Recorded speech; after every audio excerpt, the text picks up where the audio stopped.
Beautiful sky, Robert. Good evening, everybody. Sun and Moon here. We're here today on the 21st of December 2017 with Judith from Israel and Robert Foertsch. Hello there. Hello, guys. Hello. Good evening. And Robert Hi is there. taking us around his house. Yeah, I thought I would take you for a little walk around. Let's doing to my device here. See, I put around, but I'm getting a notification that I don't want. There we are. So this is the Bible.com mobile right there. And I wanted to show you the house that we live in and give you an idea of the proximity to the beach. So the sunrises that I normally capture in the summertime are way over there, way over here. And it may seem kind of funny, the way the water jug is right now. Uh, I used to be able to get sun on it a lot earlier in the day in the summertime. Now, because the other side of the world is getting a warmer climate, it's over much further away, which is much lower and south.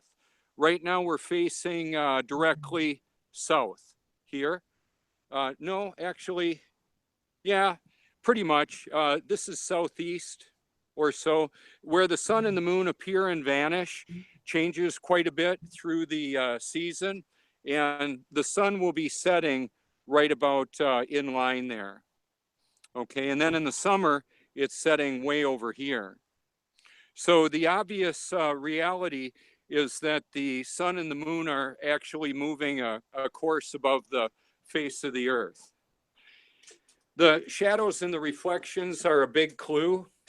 Today I'm supposed to take delivery of a new computer, a MacBook Pro. Pretty excited about that.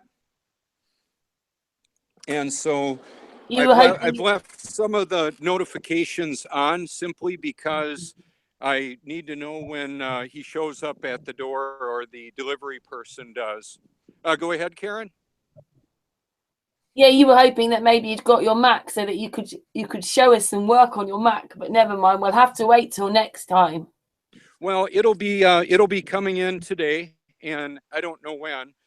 This is there's the house that we live in, and my bedroom windows there face over the ocean, and this right here would be the pond in the backyard that gets a lot of bullfrogs, turtles, ducks, geese, and haven't seen any alligators in this pond.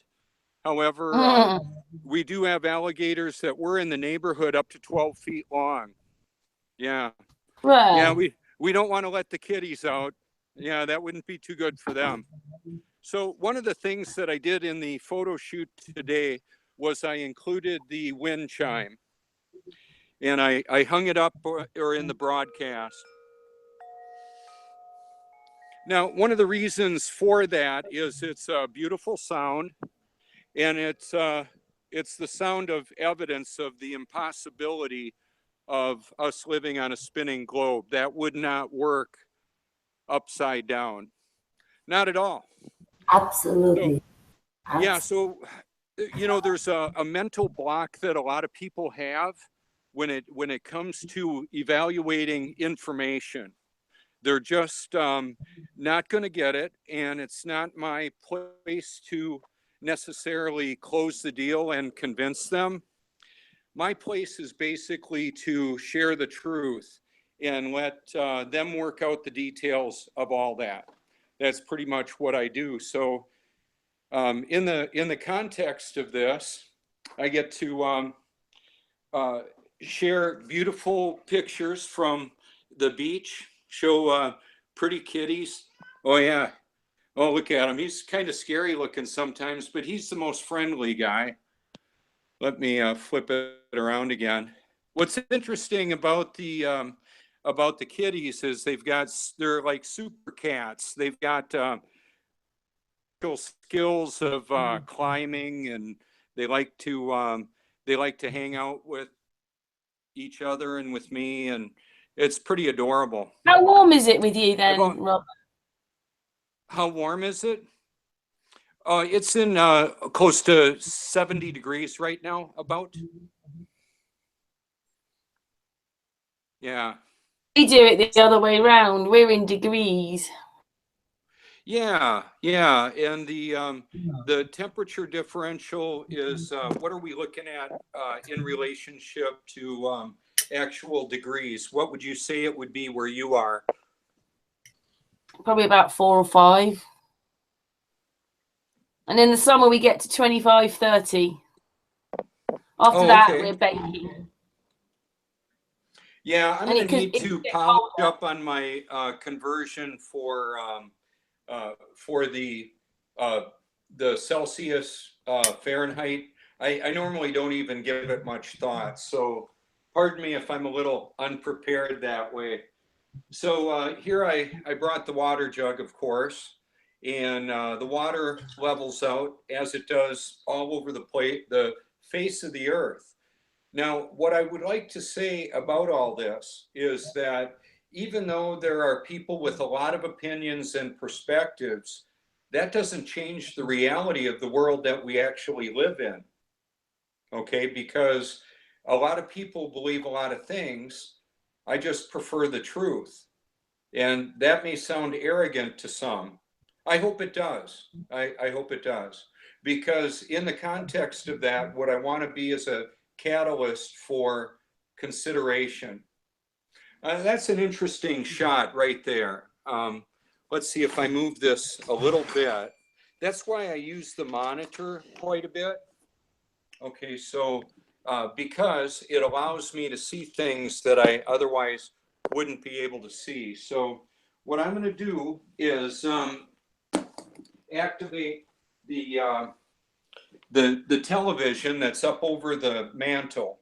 That's what that is up there. That's a mantle in the mirror, and yet it's facing that way. But because of the mirror situation, I'm able to see it from here. What's really interesting about the technology that we have now, you should be able to see that go on in just a little. However, they're not. It's not the NASA channel. So, or not that it's. Yeah, it's there. There I am again. I'm going to mute myself. How about that?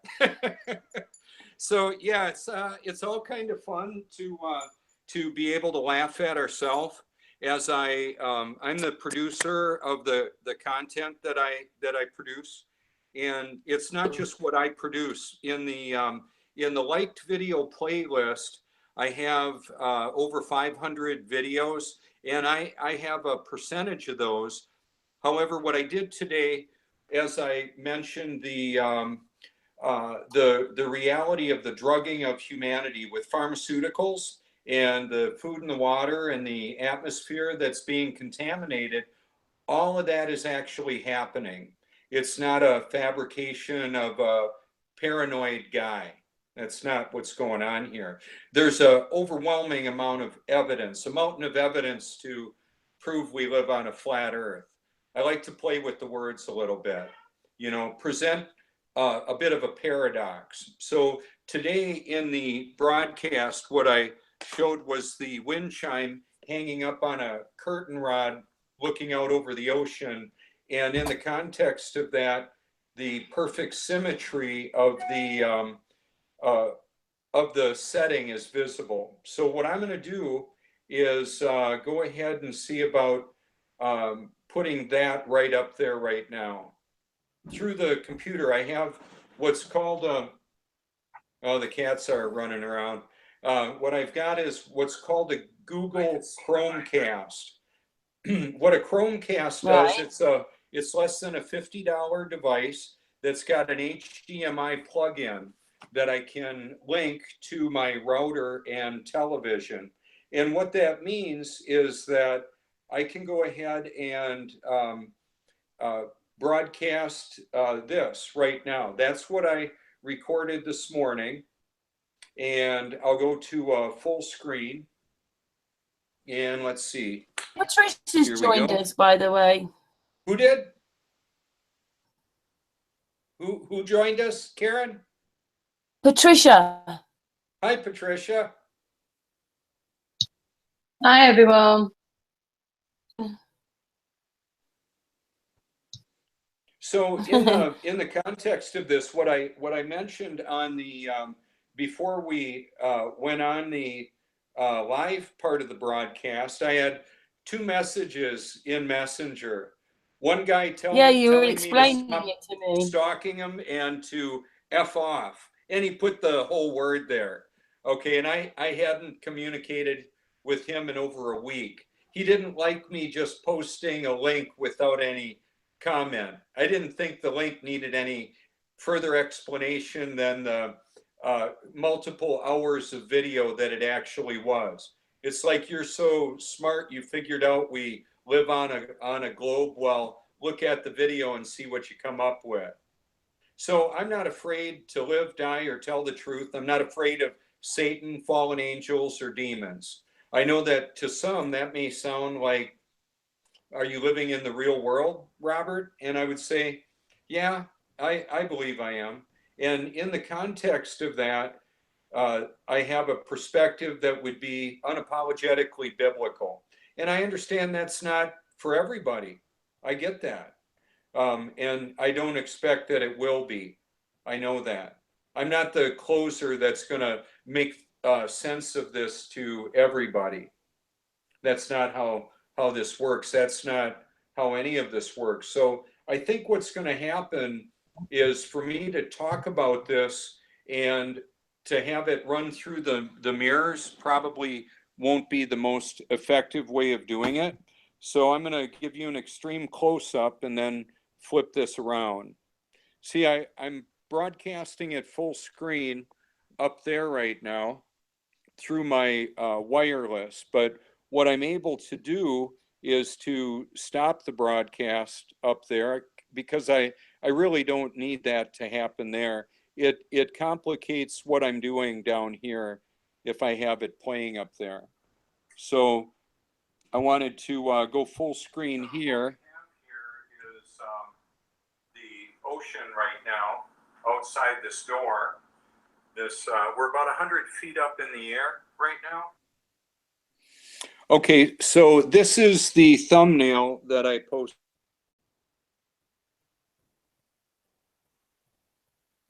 Robert, you've muted yourself. Robert, you've muted yourself.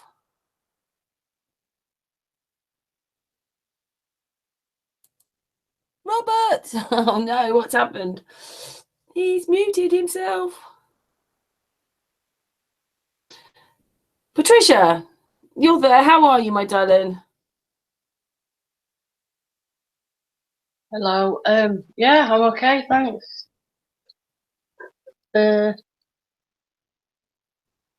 Robert's muted himself then. Oh, that's good. I know. How are you anyway? Now you Oh, he should be back then. How's Judith? Judith, how are you, Judith? Judith, show them what you did today.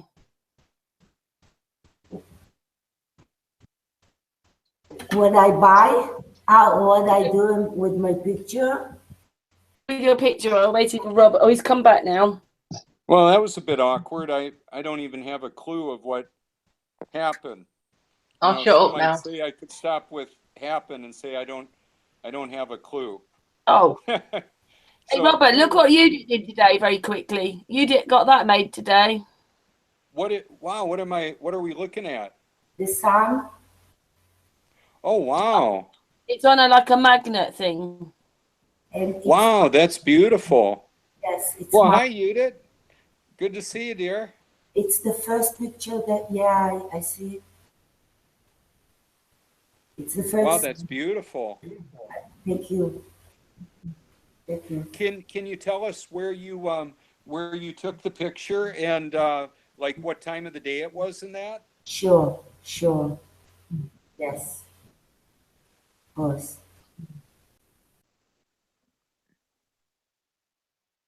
Oh, she's gone now. Is she gone now? Yeah, she's gone now. What's going on?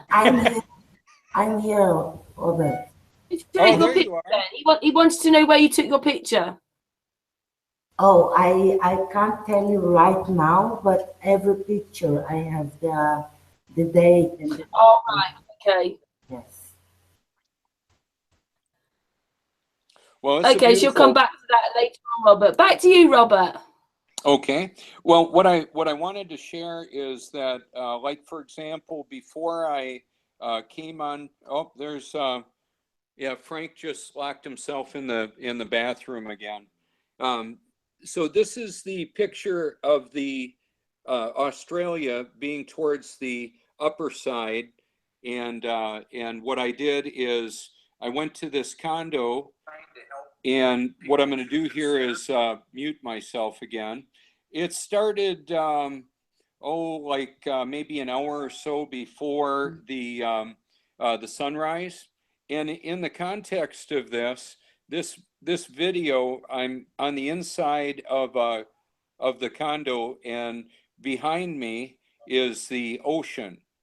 However, it's really dark out there. So in that, yeah, I'm gonna have to let Frank out. I don't want him to freak out. Start scratching the Hey. door. Well, oh wow, Dee and Frank, they both got themselves locked in. I typically don't want that to happen. Yeah, kitties need to get to the restroom. They don't know how. We haven't taught them how to use our toilet, so they'll just use their little litter box. But what I did here is hung the wind chime up there. Joining me. This is Robert Foertsch, and I wanted to start the broadcast while it was dark outside, and then you can see a little bit of what this is like. I think what I'm going to do, just to help illustrate that, well, the opportunity exists to do that, I'm going to go ahead and turn off the lights. So what I did is showed a little bit difference of the lighting, and then I went ahead and set up so you can maybe hear the wind chime for a minute to let you see what that's like out there at the moment. So this is today, and it's looking out off the balcony about 100 feet up.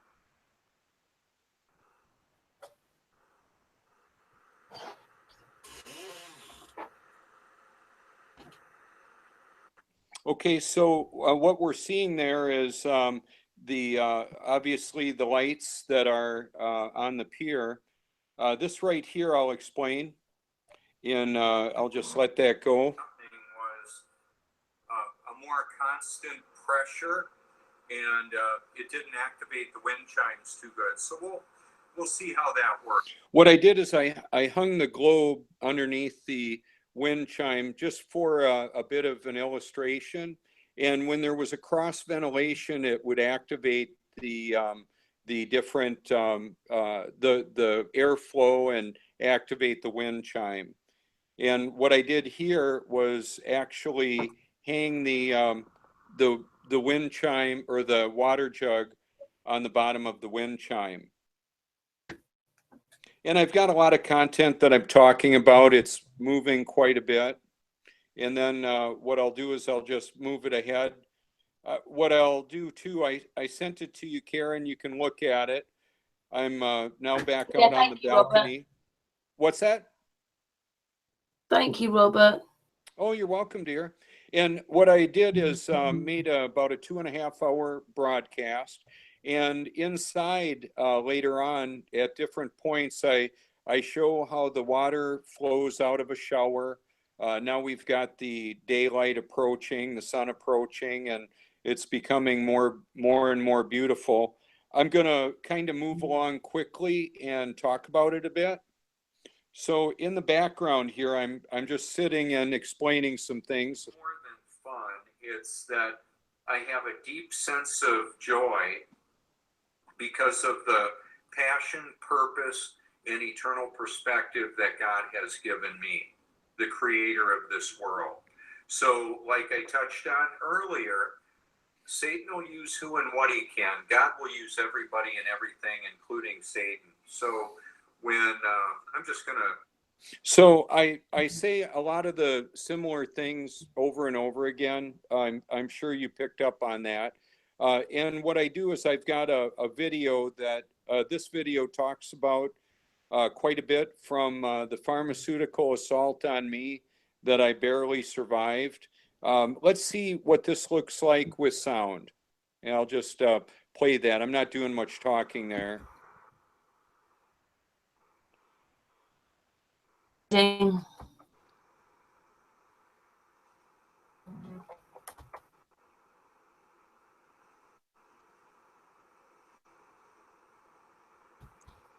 So it's just the beautiful sound of the ocean, and what I found out. Oh, here we are.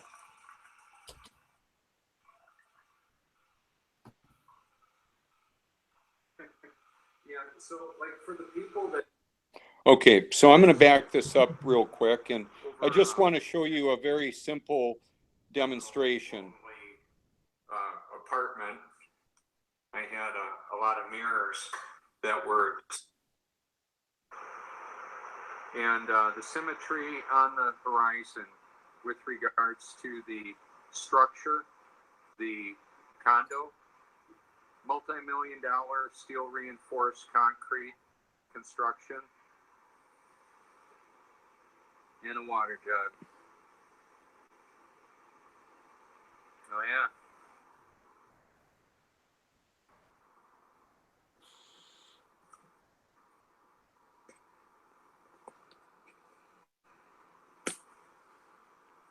So in the context of that, I was there's what I was looking for. It went kind of quick, but I'll reactivate that.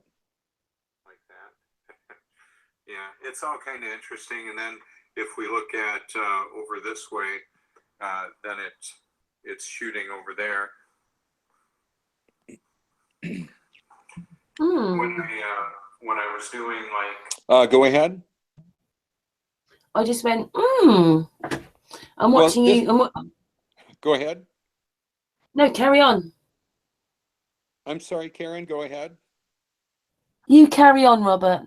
Okay. So right now the sun is hitting the mirror and it's coming up to the far left. Okay. And then I'm going to illustrate a couple of things. Single guy, and I had a little lonely apartment.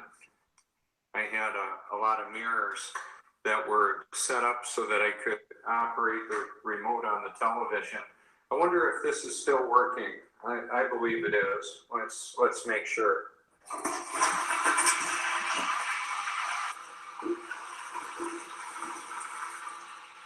Yeah.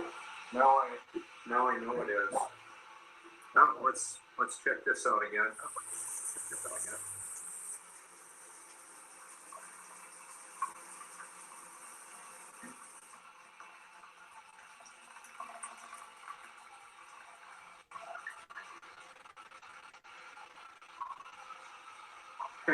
Yeah, so like for the people that say they think I'm nuts or I sound nuts, yeah, I'm not the one that believes we live on a ball with water flowing upside down, right? Yeah, and that may not be the only thing that they think I sound crazy about. I don't know. I understand I'm an acquired taste. That's okay. I just love the truth. So in the context of this, just seeing the beauty of how all this looks is amazing. It's an oceanfront condo, and people come here from all over the world actually to stay in beautiful accommodations like this, and be able to hear the sound of the ocean, watch the beauty and majesty of creation. Here we've got the wind chimes again. I wanted to see if you can hear them. And of course, there's a bit of movement there. It's just that the symmetry is one of the things that I liked with the wind chime. and the symmetry on the horizon with regards to the structure, the condo, multi-million-dollar steel reinforced concrete construction, and a water jug. So in the context of that, what the condominium is a wonderful example to show vertical lines coming directly off of the horizon. So I'm going to go back inside just a little bit and turn around and show you. This is one of the condos that we clean with our cleaning business. And then I just hang out there and talk for a bit. This was at Hobby Lobby. It was like less than $10. Yeah, the sun's hitting Australia right now. You can look at the date and time. There are a lot of websites that talk about when the sun appears and vanishes. I've only been able to confirm personally with my own eyes how accurate tides near me is in this location. And then the other thing is my weather app for. Okay, so looking above the railing right there, we can see the horizon. And that's one of the things that is really obvious now that I see it. I know people say, yeah, there's ships going over the curve. However, looking from left to right, there should be an obvious curve in the kind of distance that we're looking at there. And it's obviously not there. And I talk about that in the video. And what I'll do is go ahead and flip this around and just pull my device here a little bit. I wanted to go ahead and any questions, or I've got more that that I was going to talk about. Let's. I thought that you were going to show us some more of your video that you when Would you like to see the yeah, one that go I did on, today? Robert. Okay, I can do that. It's easy enough to do. Uh-oh. Personally with my own eyes how accurate tides near me is in this location. And then the other thing is my weather app for my phone. I've got an iPhone 6S, whatever particular data they used to provide the projected sunrises, it was extremely accurate. So that's fine with me. I don't know how they worked that all out, what the detail on that was. I'm dropping the power cord, which will give me a lot more flexibility on what I can do with this. Make it a little easier to handle. I don't know if that really gives me the look that I'm looking for anyway. I guess this is all right. So today, what I'm expecting is the arrival of my new MacBook Pro. It's going to be the latest generation, refurbished.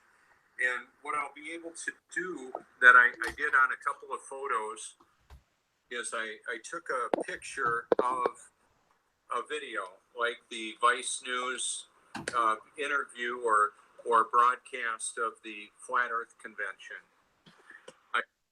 Well, thank you for joining me. This is Robert Foertsch. Well, that was me hitting my control mechanism or control for the view. I'll just go back. I have a deep sense of joy. Yeah, we already heard me say that. Okay.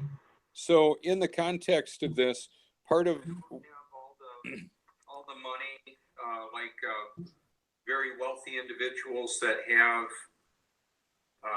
networks that they own and control, and talking heads that they, or I should say representatives. There are a lot of people that are working for a major network, like just so you know, I'm not wanting to work for HBO, CNN, Fox News. They wouldn't want me. I wouldn't want to be affiliated with them. I'm not looking for that. And I'm not really even asking any of you for any money. I'm not asking for any of that. The point that I wanted to get back to is that because God gave me a love for the truth, when I first looked at where's the curve, my friend Nigel Bakes from Tasmania, he saw me post a video that had God's word narrated with a speaker, something like this, that I was projecting so a microphone could pick it up. And it was kind of a challenge because there was a lot of, you could hear the sound of the wind and the water and all that, which made it really challenging. Now I've got a device called an iRig 2 that links the devices together, so I could be having a conversation right next to it, and quite often I do, and people can't hear that. So what I was going to say is Nigel says, where's the curve? And I deleted his comment. I didn't know what to do with it. I didn't get many comments on my video, and that one just seemed really bizarre. And I wasn't upset with him. I just said, Nigel, what are you talking about, the curve? And he said, well, the curvature of the earth, 8 inches per mile squared. Well, I couldn't find it. I'm glad he was bold enough to deal with the ridicule that I'm sure he had dealt with for quite some time. Now, we're coming up on, that was a year and about 10 months ago that he asked me that question. And I know that because the next day I went out on the beach up the way there at the point in Cherry Grove, which is about 2 miles towards the island there. And I took a 6-foot long straight edge and I matched it with the horizon. And I understand people would say, oh, that's not big enough to see the curvature of the globe. Well, the reality of it is only a deceived individual is going to be able to see the curvature as best I can tell. Now that I see that the water is flat and that's that, I don't see any curve there. I know there's an optical perspective that happens from time to time that may look a little bit different in comparison to like a railing or something like that. However, as I take the camera and if I move the camera ever so slightly in front of like a computer screen or a billboard that I want to picture, just a little angle makes a big difference in how that works out. What I was going to say is on my photo album, I believe it's February 15th was the data stamp of that. And I used an iPhone to take a picture of it. I didn't have a P900 at the time, and I made a bunch of videos. How could it possibly work on a spinning globe, 1,038 miles an hour at the equator? Wouldn't that affect air travel time? Absolutely. Of course it would. It would affect air travel in any direction. So at this imaginary latitude where South Carolina is, flying to California, roughly 2,300 miles, in that amount of distance, 2,300 miles, my combined speed would be over 1,200 miles an hour. You know, the supposed rotation of the globe, and then my air travel speed of over 500 miles an hour. So it would take a couple hours to get there. And then flying from California to South Carolina, supposedly my destination is going away from me faster than I'm flying. In that scenario, it would rotate underneath me about 5 days later.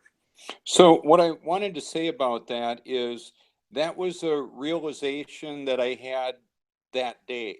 I think it was the first day, and I've got videos talking about it. my mind started to race in looking at all the evidence that obviously contradicted the global lie. It proved the global lie, that it was absolutely false. And so I saw quite a few videos that talked about a lot of this information, and they were also a catalyst for me to realize what I was looking at. And things like a wind chime there, a plumb bob, a crane operating. For gosh sakes, even taking a shower wouldn't work. Would it, Smeagol? No, no working shower there. You know, it's kind of funny. The irony of all this is that when people look at the information, it's going to be tough for them to get it. If they're a proud individual and they've got a lot of digits in their imaginary fake Monopoly money bank account and letters around their name, which shows in many cases a high level of indoctrination, they're not going to get this. Apart from what I believe is divine intervention. So even if somebody figures out that we're not on a globe, and 9/11 was an inside job, and then they embrace a false religion that gives them an eternity separated from the creator of this world, and they get to hang out with Satan, the fallen angels, and all of Satan's children. Hello, those are the people that we're against. I just want you to know. I understand that a lot of people do not have a biblical perspective. I unapologetically bring that to the discussion because that's what I believe is actual. That's what happened to me.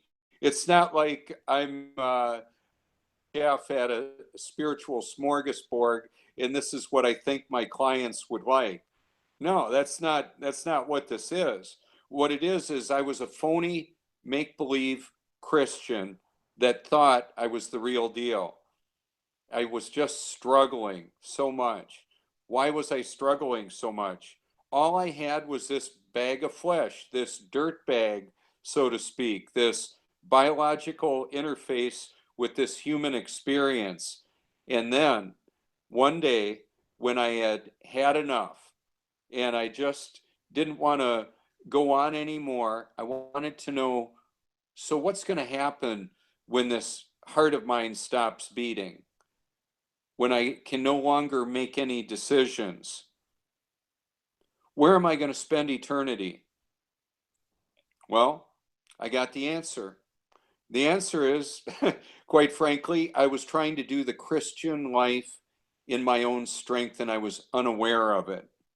2 Thessalonians chapter 2 says perpetually to everybody, everybody should get this, should hear this. They refused to love the truth and so be saved. For this reason, God sends them a powerful delusion. So when you see, when I talked about at the Flat Earth Convention conference, and HBO said, "Who's behind this? The lie or the deception?" And I said, "Satan," and I was going to name off some other entities that were involved, including myself. What I did go on to say, and we made a video about it. It's on there on my liked video playlist. Flat Earth Beyond Satan, I believe, is the title. Well, what's interesting about that is that I was one of the deceivers, and I didn't know it because I was deceived myself. So, in the context of the deception, there are people that obviously know they're deceiving. Okay, the fake moonwalkers, the fake astronauts that are on a doggone Hollywood set or a desert in the out in the Mojave or something, and they're wherever they were doing their fake moon landing. It's obviously fake. Okay, somebody that can't see that, well, they're deceived, and God help them. God help them to see the truth about this. So what I wanted to share about all that, no matter how many of the conspiracies somebody figures out, and if they view Christianity as one more New World Order control mechanism, I got something to tell you. The New World Order doesn't want me to be doing what I'm doing. Not at all. No, that's not, because if people were to actually do what I'm telling them, or telling them about exposing the global lie, exposing the different conspiracies that are real, the drugging of humanity through the food, water, air, and then all the videos to back it up. So when somebody says, he's a crazy guy, he's one of those born agains, he's one of those born again Christians. Oh, he must have needed that. He was a drug addict and an alcoholic. Yeah, I was. I'm not that anymore.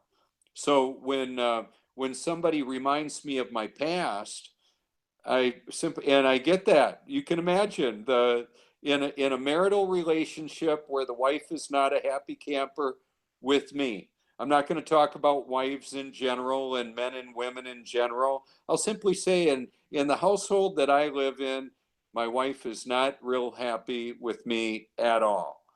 And I'm sorry for her to see that, because the reality of what I thought I was going to have, and I may still have it one day, it's just not today. She's still not happy with me, and you can imagine where that goes in the marital relationship. I'm just going to come right out and say it. Premarital sex may lead to no marital sex. So I'm not gonna beat around the bush on that one. And yet, in the looking the way I do, the way I present myself, if I wanted to circumvent everything that God is doing and go to a place where Calling a golfers flat earther made it worse for you then? well, yeah. So I just kind of wanted to speak to that topic of where I was going with this.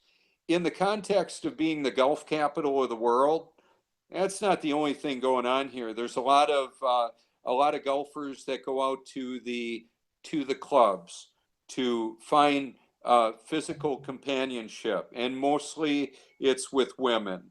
And a lot of these are married guys. They're seeking extramarital relationships because they're very dissatisfied in their marriage. I meet these guys. They talk to me and they tell me about it.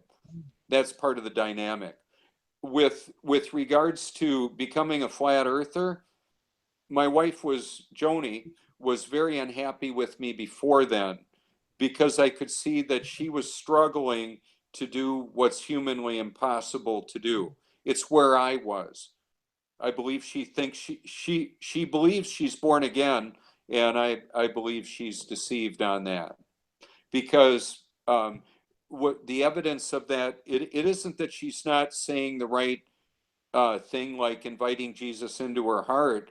It's that keeping a record of wrongs, not submitting to my biblical leadership in the household, not we're not supposed to, as a Christian couple, forsaking physical intimacy except by mutual consent.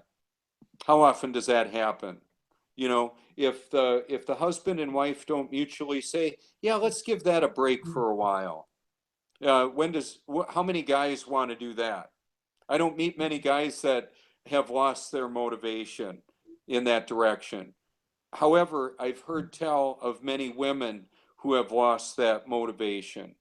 And part of it, as a catalyst for that, is keeping a record of wrongs, hanging on to what they view as a wrongdoing or injustice. She still sees me as the drug addict that I used to be. Now I just changed addictions. Yeah, well, I'm not driving a car drunk, and I'm not doing illegal drugs, and yeah, so I changed my addictions. I'm just all about sharing Jesus with people. So, I'm not even angry with her. I want for her to experience what happened to me. So I would have thought my computer would be here by now. I'm gonna walk up by the door and see if the little note is on there. Did you all have any questions you wanted to ask me? Hello, Karen, Patricia, Judith. I didn't lose you, did I? Yes, yes, I have a question. Okay, go ahead, Judith. Um, in the big way, we are not a tree. We can move ourselves if we are not comfortable. Yes. I'm trying to I needed to turn my camera off because I'm gonna put my ear right up to the microphone. Would you say that again, Judith? Yes. I said we are not a tree. We can move ourselves if we are not feel comfortable. Yes. Well, yeah, I believe I understood what you just said, and part of what has happened to me is I'm not the guy that I was. It's more than physically in that context, as special as that might be. What happened is I'm not the guy that I was. That's what being born again is about. So all I had my original equipment is what you're looking at, my external appearance. Okay, but even that's different because I smile a lot more. I'm not afraid. Live, die, or tell the truth. I used to be afraid to do all of that because if I told the truth, it would expose what a hypocrite I was, and I'm not that guy anymore. So I basically get to do what I want because God put the desire in my heart to do what He created me to do. So it's a dynamic relationship where uh, I just love it so much. I want to share it with everybody. And now, in the context of this, I understand that there are many spiritual perspectives, astral projection, New Age, Hinduism, and yoga, and all different expressions of spirituality. I understand that.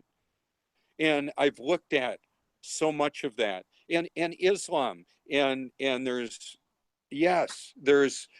people killing one another over religious beliefs. I get that.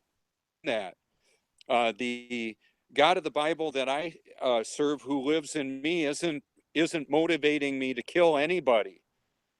What happened in the Old Testament that y'all should know about is that going on than a lot of people understand with kill all when God gave a mandate to kill all the men, women, children, and animals. There was a contamination of the gene pool.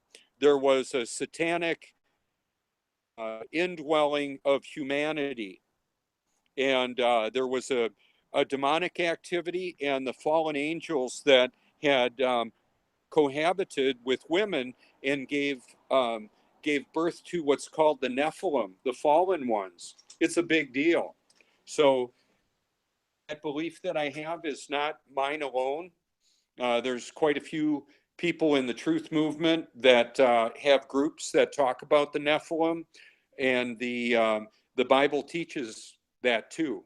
So it's a wow. There's my little buddy Dean. He's trying to get at the cord there that I've got on this device. But in the context of all of this, there's a spiritual battle going on. And before I had the relationship with God that I have now, the fact that I'm actually born again, I understand that the battle is so much greater than I ever realized, that there's much more going on than I was aware of previously. So that there are those that say, well, your God of your Bible, I don't like that. I'm going to pick a different God. I'm going to serve a different God. I'm going to do my own thing. That's not going to end well. If a person isn't born of the Spirit of God who created this world that we live in, then they're going to have a Christless, godless eternity. And so that's why I'm passionate about sharing this.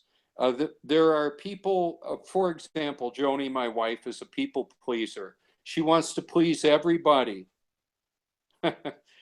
Not quite, not me. She's not interested in that. And she's told me about that. She says, I'm so mean to you. She used to say that. Now she doesn't say that much anymore. Mad at me. And you know what? I get that. I get that because there's a spiritual battle that's going on in our household that the Bible talks about in the Gospel of Luke, 12th chapter, and Matthew 10 talks about there will be family discord. Come to bring unity. He came to bring division. So what we're looking at with a lot of people that's taking place, it's the truth by its nature is extremely divisive. And there are some people that love the truth and some that don't. Loves the truth. I love the truth. And it's a wonderful thing. When somebody tells me that they've looked into the flat earth and they believe it's a distraction and it's not real, I feel sorry for them. When I looked into this, I had already been granted a love for the truth. That big hurdle had been crossed before I had ever been told to even look at the shape of the earth. Yes. That was the benefit that I had. Yes. And a lot of people, go ahead. You speak about the truth. How you speak about the live on true life. You know, there is a story. You ask the Eskimos who live in the ice, how can you live in difficult life like this? Oh, you can have everything. You can live in a town, and you can have electricity and everything you need.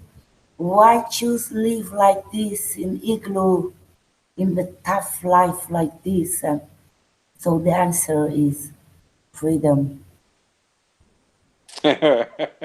Oh yeah, Yeah, yeah. yeah, And see, even with the accoutrements of all that humanity or this civilization can provide, it can provide a lot of slavery. It's a bit of a trap, and I found a way out of it. I'm not in that trap, even though I have nice accommodations. Yeah, that's okay. I can understand that. Keep in mind, though, many years ago, the Eskimos of that day didn't live that much differently than Eskimos and people in other parts of the world that maybe they didn't even realize existed. Other climates, they were just surviving.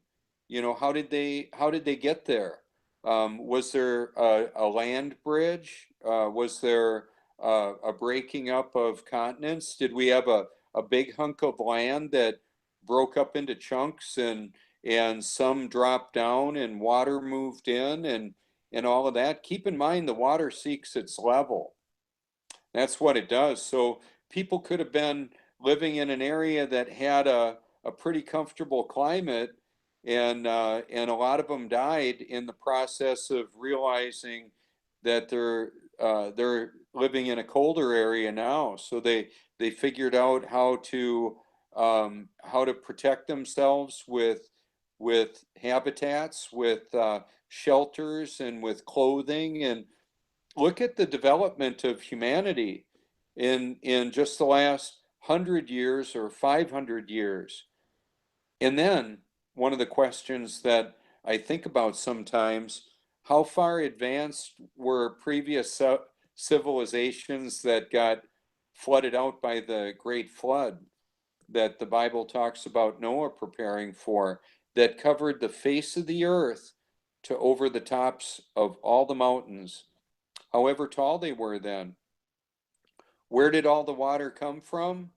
Where did all the water go? Did the land just sink down into the ocean, as well as rain and the floodgates of heaven and the fountains of the deep? You know what? There are mysteries to this. I remember hearing when I was in school that they were telling us what the temperature of the sun was. And I'm thinking, how is that even knowable? How can you know what the temperature of the sun is? I thought about it when I was a child. Okay. And when I became an adult and I was distracted with all kinds of sensual, pleasurable pursuits. You know, I raced professional level motorsports. I was one of the, uh, you know, one of the handsome guys in school. That was just always kind of the thing for me, as God gave me a pleasant appearance and generally a pretty how would I say, kind. I'm a thoughtful, kind person. Many people perceive me that way, because I believe that's who I am. That's part of my identity. It always has been. And yet I was really selfish. Now, there's been a paradigm shift in my personality. And that's why I think Joni doesn't like me as much, because I don't allow people to push me around, especially her. Well, especially anybody. I'm not going to be pushed around by the guy that told me to stop stalking him and to F off. You know, like I mentioned earlier in the broadcast, he had some questions about what I believe, and I sent him some information, and he didn't like the answer that I gave him.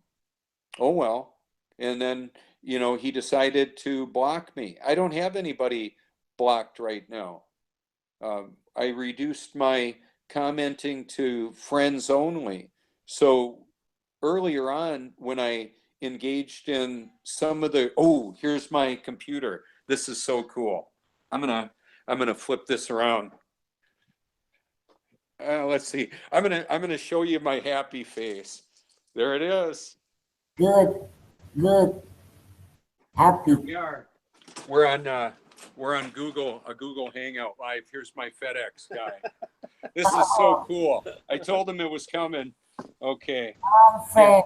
There it is. Woohoo! Brand new Apple MacBook Hey. Pro. And here's my card. You can check out the stuff that I post all public on Facebook and YouTube. I've got a YouTube channel called Eternal Perspective. You might like that. What's your name?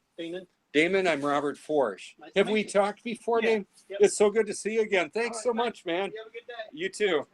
Uh-huh.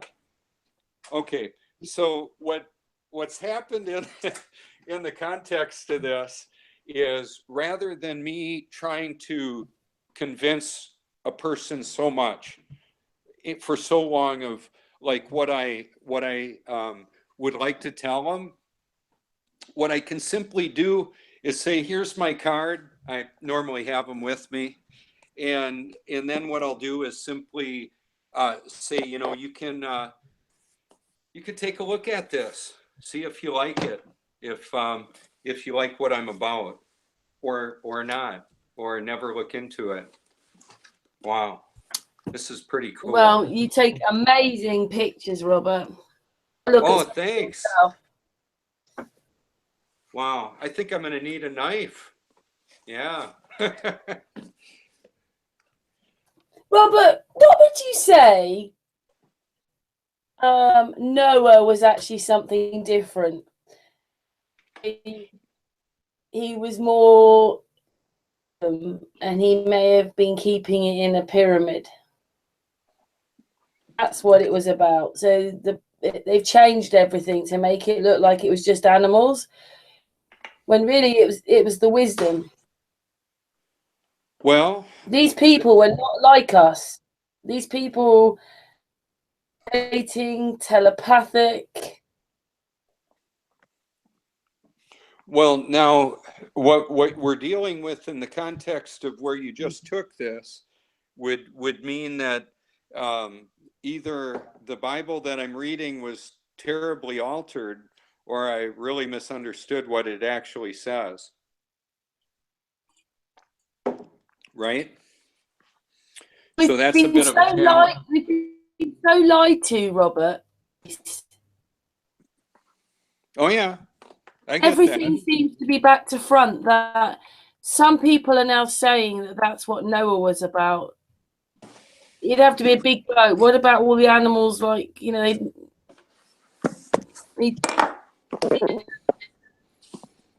like it just seems that maybe it was him saving the knowledge, the wisdom.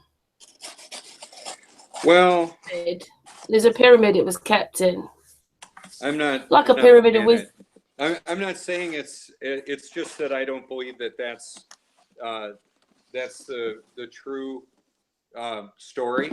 I go with what the Bible says in the context of presenting a factual historical event. I believe it's the reality that occurred.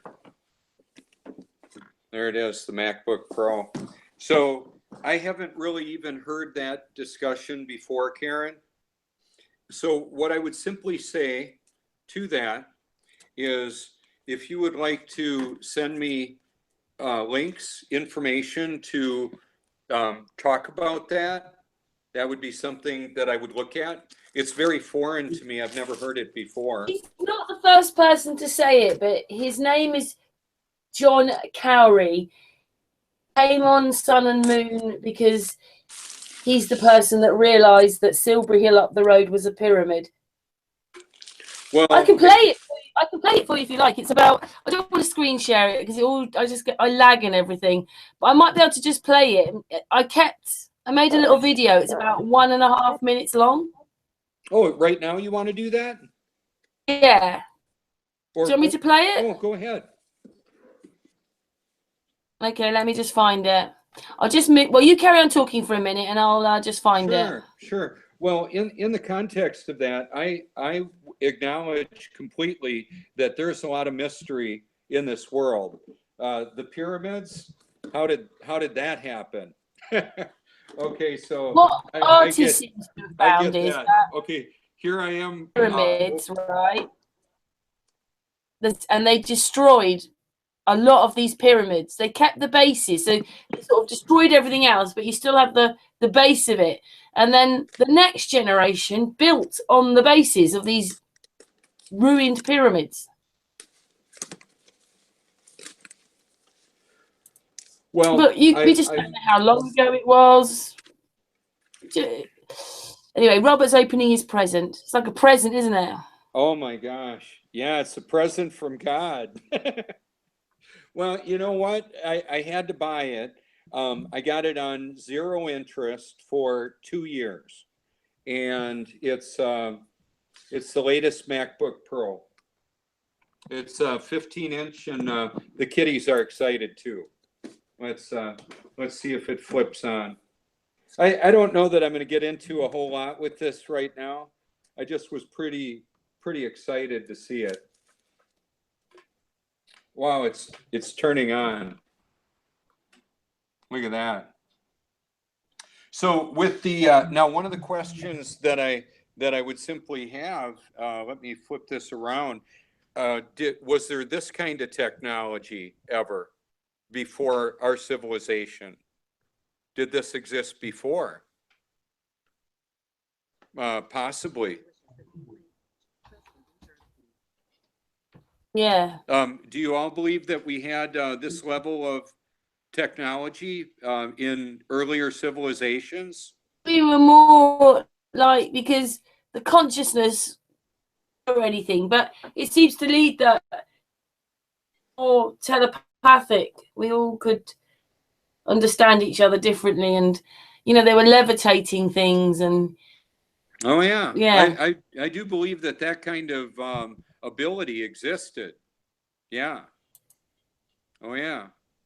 And see, there's other forces involved. Like I said, and I've said it many times, Satan will use who and what he can. God will use everything and everybody, including Satan. He'll use it all. So is there a wicked power that can do what would be apparently miraculous things? Yeah. Beyond the scope of our human understanding, I believe so. That type of thing exists. And so in like, for example, Star Wars was also a bit of a primer on there's the Force, and Yoda talks about it.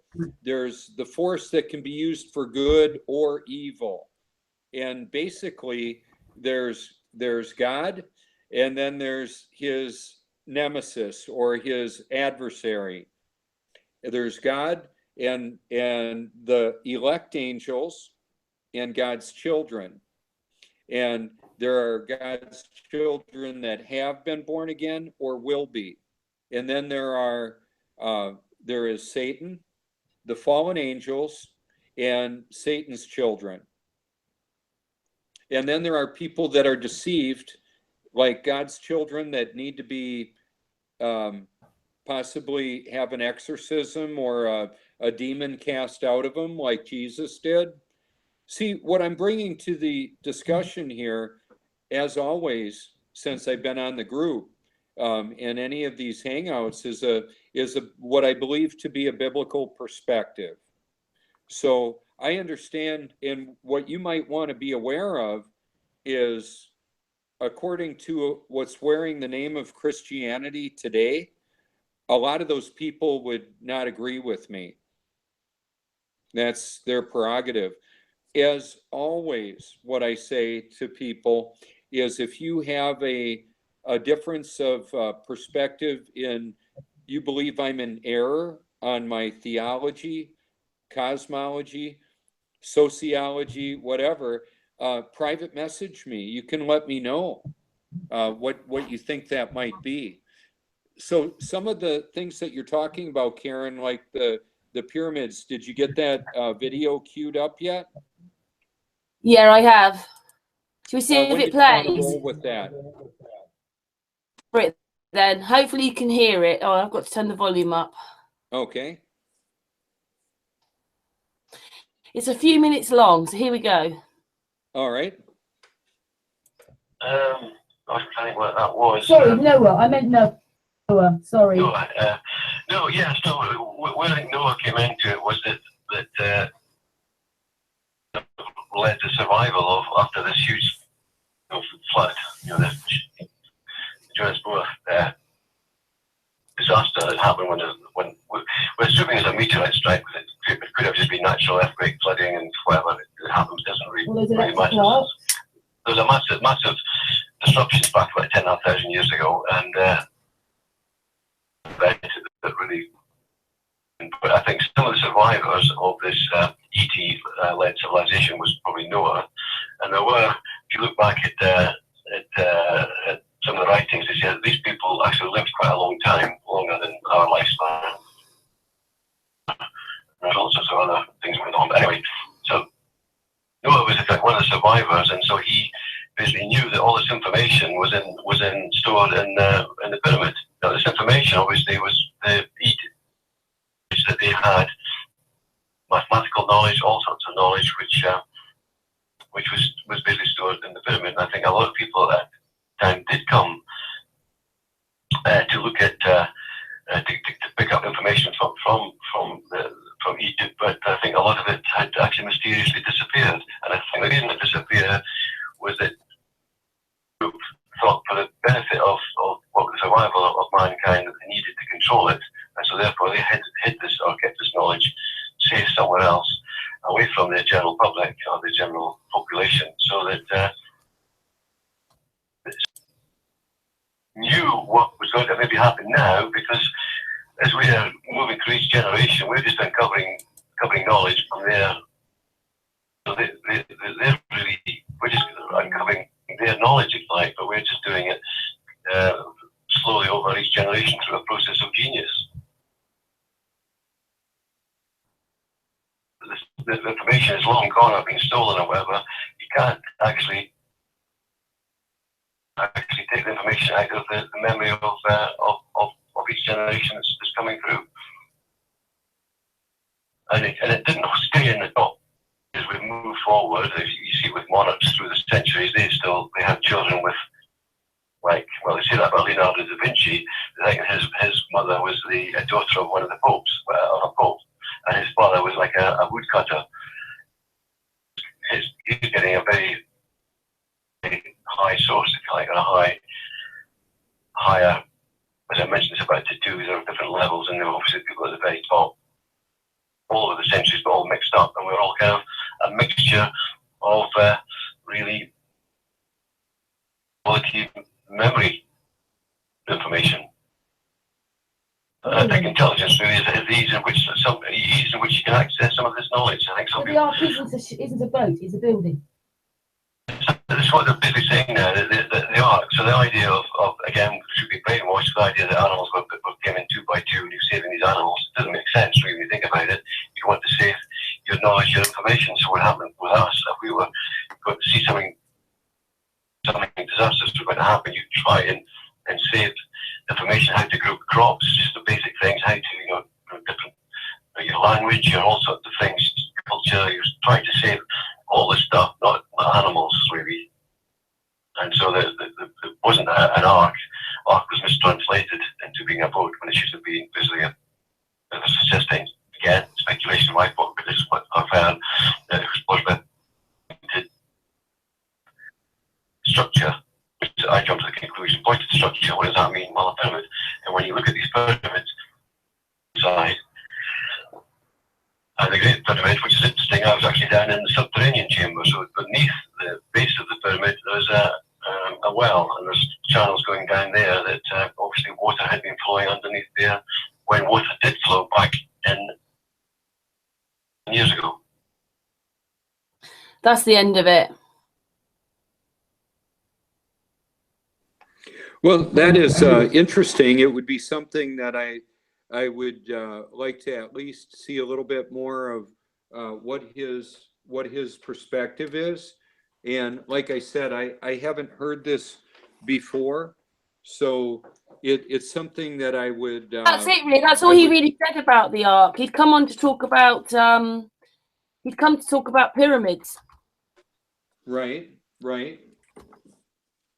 Well, and like I said earlier about experts telling us the temperature of the sun, the same experts that are giving us imaginary trips to the moon and the cosmos, I don't believe them. I would want to learn a little bit more of what this individual has to say and what he. Well, he worked out a long time ago that there were pyramids, that Silbury Hill, there's this mound about 20-30 miles away from me. And they just say it's 4,000 years. They always, if they want to make it old, they just say it's over 4,500 years old. And then he's been putting it together, and a long time ago, he realized that it was a pyramid. Anyway, I never told him we were a flat earth group because I just wanted him to come and talk on Sun and Moon about the pyramids. I thought it was the best thing to do. But it became apparent really early on the hangout that he asked something. So I said, we're a flat earth group. And so he's a flat earther. Okay. It was brilliant. And he's going to come back and talk after Christmas. Oh, okay. But he knows that Silbury Hill is part of a complex. And I only found out myself that what it is in the way of towns go, it goes Marlborough, and then about 10 miles on is Avebury, where the Stone Circle and Silbury Hill is. But Marlborough, I only realised a few weeks ago, has its own pyramid. There's a pyramid there, and it's smaller. But obviously it's part of this whole thing with Silbury Hill, where there's a long barrow. And then what he worked out was that Silbury Hill possibly is one of the oldest pyramids in the world. And then I found pictures where the energy line, they all go back to Silver Hill. So that was interesting. But yeah, he came on and he does presentations on the pyramid and pyramids. Well, that And his is name's interesting. Cowrie. What's that? His name's John Cowrie. How do you spell the last name? IE. But I can send you the link to the hangout if you want, Robert. The whole hangout with the pyramid. Sure, that would be good. What I found out in the context of exploring information to try and determine what the truth of a situation is, I understand it can be a bit complicated because, well, there's the truth. I mean, there's a lot of people now sort of thinking that it's not that this essence, this will, this drive, your spirituality, the whole thing, it doesn't really mean that anything has changed, only that they've made everything male when really it should be mother, and God may be a woman or female, like, after all. Well, and I understand that if that were the case, then that would mean the Bible that I believe to be true and reliable would be opposed to that. Like, have you heard of Pastor Dean Odell? No. Okay, so he was the pastor speaker at the Flat Earth International Conference. Okay, and what he did is had he had a bit of a dialogue with Zen Garcia about his belief in a feminine deity, and that that's an unbiblical perspective. And you see, there's a lot of people have a lot of different beliefs of what they believe the Bible says, or maybe what they want it to say. And I understand that there's a lot of division over that. And I'm not saying division is bad or it's wrong. What I would simply say is there's the truth about a matter, and then there's ultimate truth, and then there's everything else. I mean, in the context of wanting to know the truth, I had to, I believe it was a gift from the God who created this world. And so that's why I say I'm unapologetically biblical, and I don't see the femininity of God in the Bible. And that's only because it's been turned into a sort of male version now, and that the male took over, but really it was always female. Santos and Bro Sanchez talk about this a lot, but we're all inclusive and we're all on this journey together. So, well, in that it's like I wouldn't let me say what I believe to be true about that is that I would disagree with their perspective on that, and yet I wouldn't want to create a false sense of unity, because it's when we're talking about what we see. I'll speak for myself on this.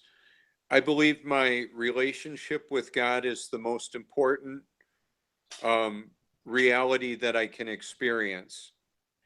Because of that, what I would like to say is that I have a responsibility to be, I believe, biblical.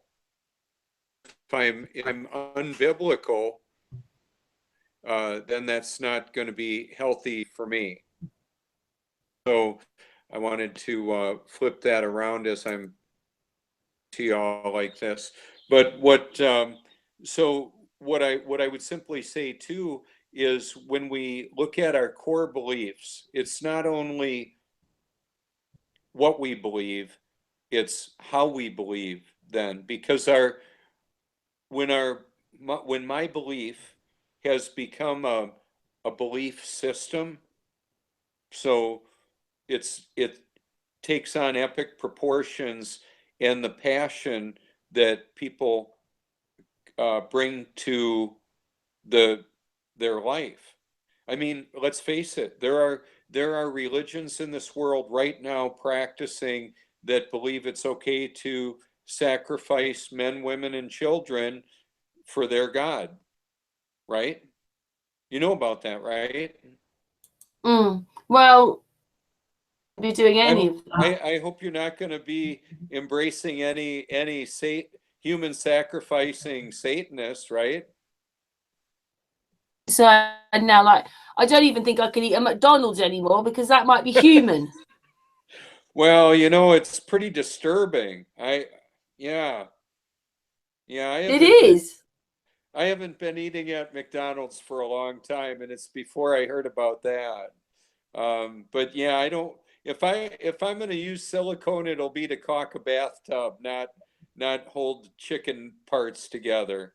It's absurd. But in the what I see in the truth movements is virtually a spiritual smorgasbord of humanity, and in that I used to see in the general public more of an atheism or a Smeagol in my way, or it was basically a phony Christianity. It was basically, you know, we're in the Bible Belt, so to speak. So there would be a lot of he wants to get in the shot. He's photobombing the hangout. Anyway, the idea here is that there's a lot of different beliefs that people have, and I'm passionate about mine. So one of the evidences is that I believe what the Bible said in the way of prophecy has occurred.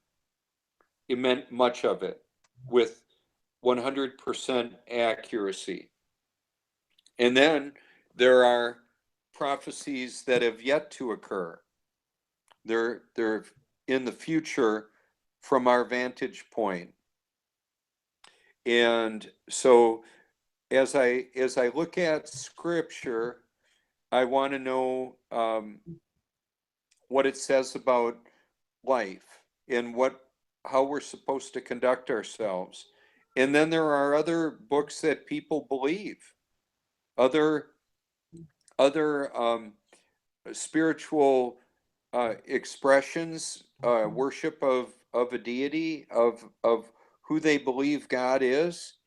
And like I say, I'm unapologetically biblical in mine. And so that's one of the reasons why I like to pretty much want to be, even if I'm going to only be on for a short time, that's pretty much where I'll go with that, is because that's what I'm bringing to this discussion as best I can tell. Even when I'm talking about the pictures that I take, it's who's in the pictures, what are they about? It's about wanting to engage the heart and the mind of humanity and help people to put together, not only like just presenting information. In the world that we live, there's a lot of deception, and some of the deception involves a corruption of critical thinking, an actual contamination of the food, the water, the air, the ether with silent weapons for quiet wars. I've got a signal right now that's allowing communications around the world through a network of cellular towers, and then from what I understand, ultimately then underwater telephone fiber optic cables to complete this broadcast. Well, I understand that those cell towers and the frequencies that we're living in a a bit of like an electro smog from smart meters to cell towers to Gwen towers to, of course, HARP and other ionospheric modifiers. What? Nasty things. What was that? Nasty things. Well, yes, they are. and then there's an addition to our atmosphere, I believe, that many call chemtrails, weather modification, geoengineering, solar shield or solar remediation, and what the deceptive entities that are the controllers of this system want us to think that it's either not happening, or if it is, it's benevolent. They're doing it to protect us. What's his No, name? I What's don't his believe name that. again? What's that? Oh, he's gone now. I was going to say, what was your cat's name again? Oh, Smeagol. Yeah, Smeagol. he's got. Smeagol. Smeagol. Yeah, Which is a dog. Yeah, they're funny. So that in the context of those frequencies, they're adding a conductive material of, I think in the UK, aluminum. How do you say aluminum, Karen? Can you help me out? Aluminum. Well, okay, you got it. Some call it aluminium or something like that with their British accents. I don't know. But it's a conductive nano-sized particle, and it looks pretty nasty. And that's one of the reasons why I actually flush out my nasal passages. I inhale a little highly purified water and flush my breathing, my nose, my olfactory senses. I flush that out with water, and I like to put a lot of fresh air in the house. I like to spend a lot of time outside, and I understand that, if there was a particularly nasty air mass around us, I would probably want to stay in and have the place closed up. It happens. Sometimes it's just the natural occurring pollen. We've got pine trees here, and when the pollen blows in, it'll put a layer of pine pollen on everything. So it's good to close that up then. But the idea here in the simple form is, and maybe oversimplistic, is I like to put the good stuff in and keep the bad stuff out. So it's not only what I put in my mouth, And like don't drink or use microwaved water. Yeah, I would say I haven't used the microwave in quite a few years. I don't believe in it. And it part of what it is a statement on humanity, different kinds of people. For example, my wife Joni will put her coffee in the microwave, and I call it Franken coffee. Here, let me step into the other room when you do that. It's kind of like I'm not interested in that. That's pretty nasty stuff. What's going on there? But I'll use the stovetop if I want to warm up my coffee, and it takes about the same amount of time. And the way that I live up here's Pearl. The way I live my life is pretty deliberate, and it means that, like the photo shoot that I did today, I got up at like a little bit before midnight to do that, and I'm going pretty strong. I'm excited about the computer I get to look at in a little bit, and that I wanted to finish up the broadcast though, and not rush off in a hurry like some kid with a new toy. Although that's kind of how I feel at times. I don't feel like a 56-year-old guy. Go ahead. You love this beach and nature and all these pictures. it's sort of Well, I taken agree over, with hasn't it, Robert? Well, it's part of the what I believe is the real world, and I don't like the much of the make believe world. And I know that there are those that would say, well, your Jesus is a make believe sky guy, Santa Claus for adults. Oh well, I enjoy the beauty and majesty of creation, the physics and property of water, the way it is so reflective. It's reflective in the way that it looks. I'm gonna grab my visual prop here again. It's reflective in nature. Let's see if I can put that together for you.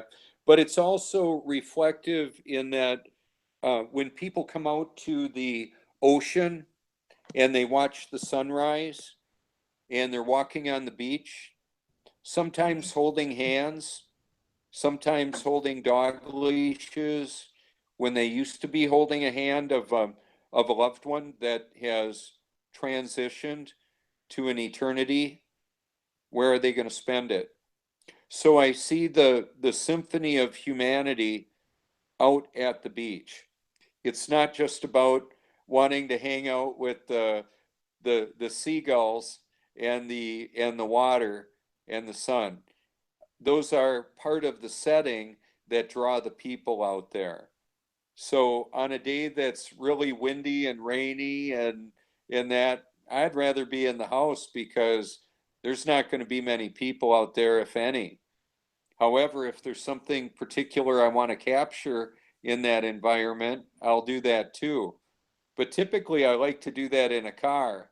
If it's going to be windy and rainy, I'll show that from behind my the steering wheel of the Bible.com mobile, the Lexus.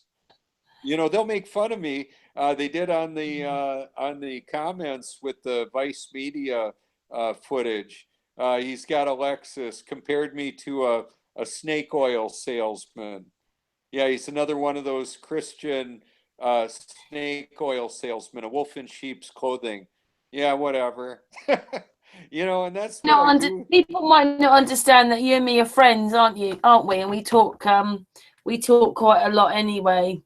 And Oh, I have to say absolutely. though, Robert, I started off even in Flat Earth thinking one thing, and these amount of people that I've come across and the researchers and stuff, I have actually changed my mind just a little bit, but it's not really changing my mind from what it is.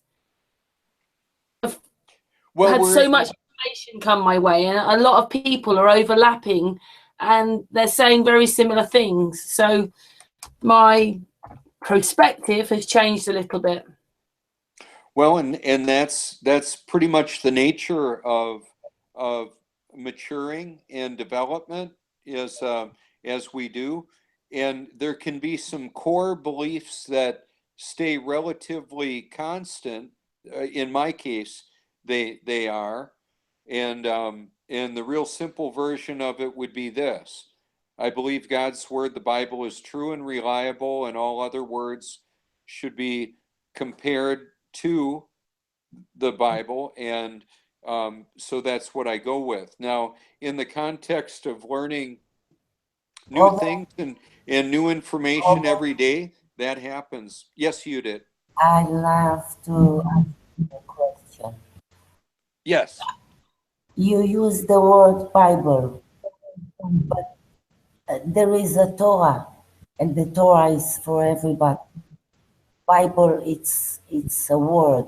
You see, it's something else. Bible is something else. Torah, it's something else. Torah, it's for everybody. Bible, it's not the correct word. Am I right, Robert? So what I'm now, the Torah, is that the how would you describe the Torah?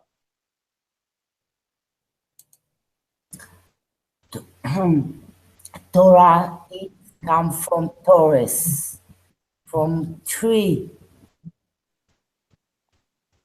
Like torso, you mean that, Judith? right, from tree, from Taurus. I'm just going to get a drink. Yes. Okay.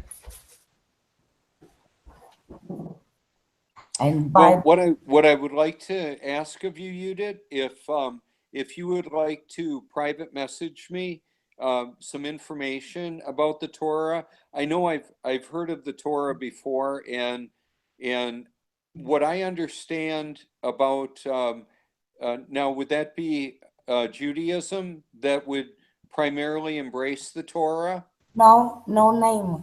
No name. It's for all human beings. It's for all the children. It's for all, for everybody. No name. Not Jewish, not Muslim, not Christian. No name. It's for everybody. It's the same word. Don't kill. It's don't kill in every languages. This is Torah. Well, And I would like, can you, respect your father and your mother. This is the first. The first. It's for everybody. It's the same. well, Judith, can you send me a version of the Torah in Messenger, Facebook Messenger? Is there Sure. a digital version? Uh-huh. Yeah. Okay. Because that would be nice. I would like that. Now, I know that I could go ahead and look on the internet and Google it and find it myself. I wanted to let you know that I'm not opposed to looking at other things. And if you would like to send it to me, I'd be happy to do that. Yes, it's very important because Torah, it's behind all the world. It's for everybody. Okay. Yeah. Well, I'll definitely take a look at that, Judith. Thank you, dear. Oh, you're welcome. Thank you.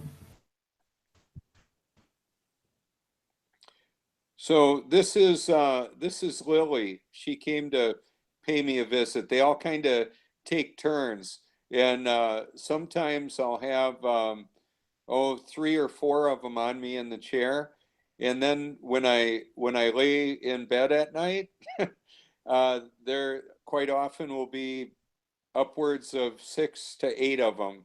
They all like to cuddle, so they're adorable little creatures, aren't they? Yes, they are beautiful. Yeah, and they're really friendly. That's what I like about them too. And let me flip it around. I'll show you what they're looking like over there.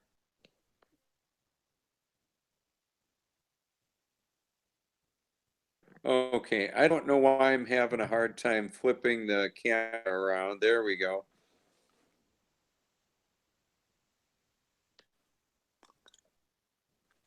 Yeah, they really like the little heater there.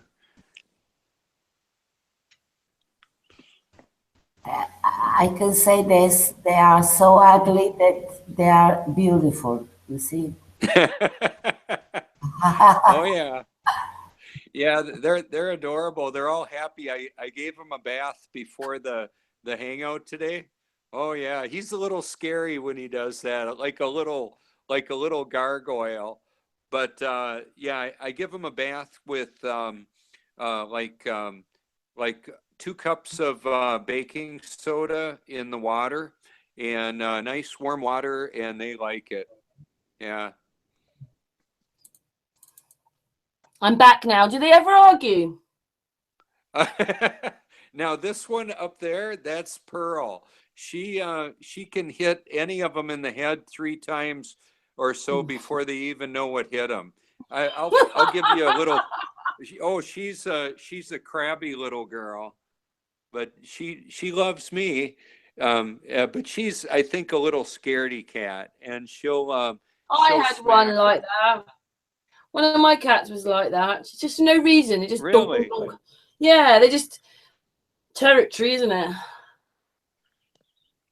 Oh yeah.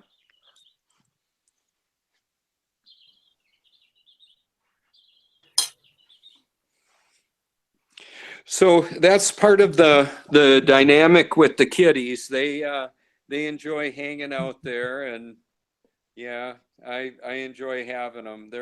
Well, They all like hanging out in Robert's room. oh yeah, yeah. Well, what I'll do is I'll have this little heating dish in this room, and then the rest of the house is a bit cooler, and they like it in here because of that. And they'll quite often sit by the sun coming in the windows. They like that too. So it's they're pretty adorable. And also, you said your wife's away, Robert. Your wife's away till tomorrow or something.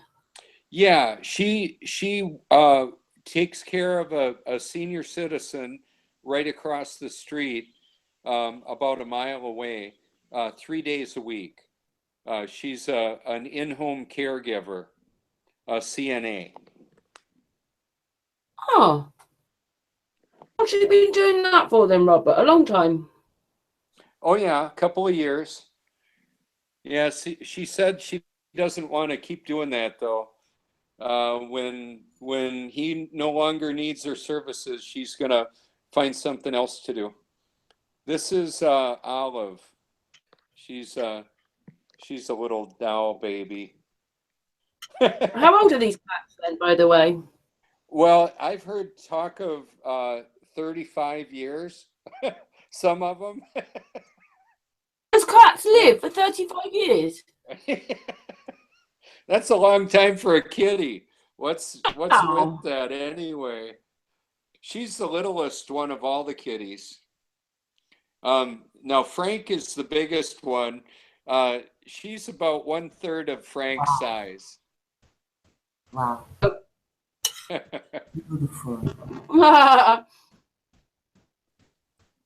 It caught a picture of her looking right into the camera. Oh yeah. So I think as we look at information, one of the things that I would like to share, if, for example, in a mathematical equation, like evaluating information, if A is definitely true and B contradicts it, then B is false. So what we determine is how we believe, what we believe at some point in time. I understand that there's a tremendous amount of deception in the world. I believe we all get that. And so at some point in time, I believe that happened to me recently, about 3 years ago, when I so wholeheartedly believe that the Bible is true and reliable. That's not only what I believe, it's how I believe. So that's my basis for what I believe is ultimate truth. And the reason for that would be prophecy, the foretelling of events. When the Bible says it's going to happen and it happens perfectly, that should give people a cause to consider that it's reality. And so there's a lot of prophecies that occurred in the life of Jesus, and I know that he goes by other names too, the great I am, the rock. He's the way, the truth, and the life. And then there are some that get really caught up in referring to him as only one name. Oh well, there's a lot of people that get really caught up into a passionate belief system. I'm one of those. And so what I found useful for me, and I believe for what God created me to do, is I can create content that I describe that. Oh, they were getting ready to smack each other right now. Yeah, yeah, go ahead. I was just laughing. Oh, yeah. They get on quite well, considering, most of them, they don't get on. Because they go for this territory thing. Yeah, they're What are adorable. you doing? What are you doing for festive day, Christmas Day?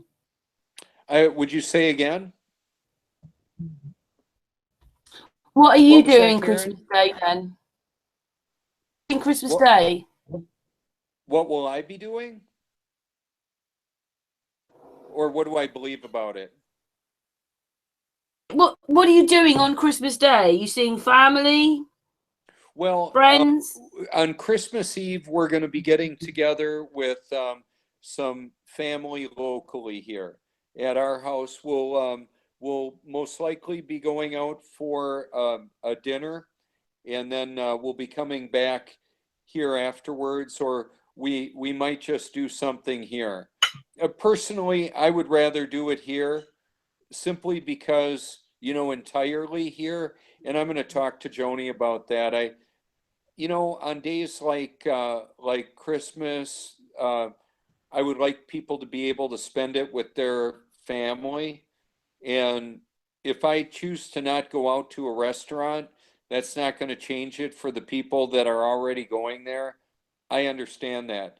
That's, however, what I would rather do is spend it here entirely, so that I'm not putting those people out, so to speak. It's a way of, if everybody decided to stay home, just think about it like this, or you could if you want to. Let's just say something very unusual happened and nobody decided to go out and eat. They all stayed home and had dinner with food that they bought earlier. Well, the restaurant, the next Christmas, they might just give their employees a day off. Okay, in some areas, there's a bit of legalism in how they conduct themselves. Like, some people won't buy gas on a particular day because they don't want to require a gas station attendant to work. Well, now with computer purchasing of fuel in most places, that doesn't happen. You can get gas any time of the day or night, whether the store is open or not. But we'll be getting together here. We're planning on that, and so that's nice. How about you all? Middle son. Ah, now, Karen, do you have three? Yeah, I'm seeing my eldest and my youngest on Boxing Day. And Oh, children, they have my grandchildren, so Boxing Day. well, how nice. Now, how far away is that from You where know what you that live? is, Robert? What? Boxing Day. How far away is that from you? Oldest and my youngest live a few miles, well, less than a mile and a couple of miles. My middle son lives around London, sort of on the edge of London, but further round. Boxing Day is, you don't have Boxing Day, do you? What are you calling it? Boxing Day, it's the day after Christmas. I'm not familiar with that. I've never heard of it. What is that, Karen? Yeah, I didn't know that because I was talking to Patricia Steer the other day and she didn't. Yeah, Boxing Day was in time. The servants then could open their presents on Boxing Day, the day after Christmas. So it's a holiday for us. Oh, okay. The commoners, so to speak, huh? Well, I'm doing one New of Year's the, Eve then, Robert? what's that? What are you doing New Year's Eve? Oh, I'll be staying home. That's amateurs night out. That's Oh, at least that's what we used to always call that in Alcoholics Anonymous. Yeah, and amateurs night out. A lot of people, you know what though? I might go out. I don't know. Typically I wouldn't, but that all depends. The way that I live my life now. Yeah, I may end up going out somewhere if I believe that's what the Lord wants me to do. Wow, That was Pearl. She just jumped up there and rang the bell. A whole bunch of kitties are climbing around. They look like it's feed me. Feed me. You know, it's funny. I checked it out this morning. I've noticed this about Frank. He's the big kitty. He's like almost a 20-pounder, and Olive is like about 7. So anyway, whenever I grab the food bowl and go out into the garage to fill it up, I see Frank coming on over. And this morning it was like 2 in the morning, and it was really quiet and dark in the rest of the house. And I snuck out there and just wondered if I could get the food in the bowl without him coming on over. He met me at the door like almost every time. I don't know how he does it. That's Frank right there. He's a big boy. He's the Nowhere to be seen. He is. Yeah, he was nowhere to be seen, and then all of a sudden there he was. I don't know how he figures out that I'm doing that, but he does. Yeah, so in as we look at information, how will we determine what's true? And that, quite frankly, I believe is a challenge. Quite frankly, Frank. Oh yeah. Yep. Hey Robert, before you carry on, what on New Year's Eve, the evening for us, you know, getting nearer to the ding ding, it'll be earlier in the day for you, but Sun and Moon are having an open day. Oh, Pardon, say hello. I may do that.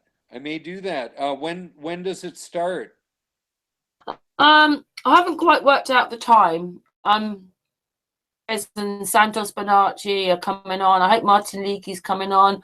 I've got some more names written down on a paper, so it's just about coming on and all evening. You can stay as long as you like. Well, that is really interesting. I'll definitely keep that in mind. Thank you so much. Yeah, I'll hassle you about that after Christmas. Well, that sounds good. Well, I think you know, Joni has been. I worked out a deal with Joni.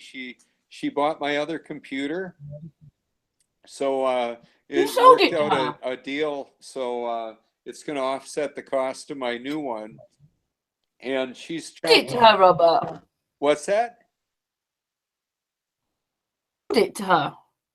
Oh yeah.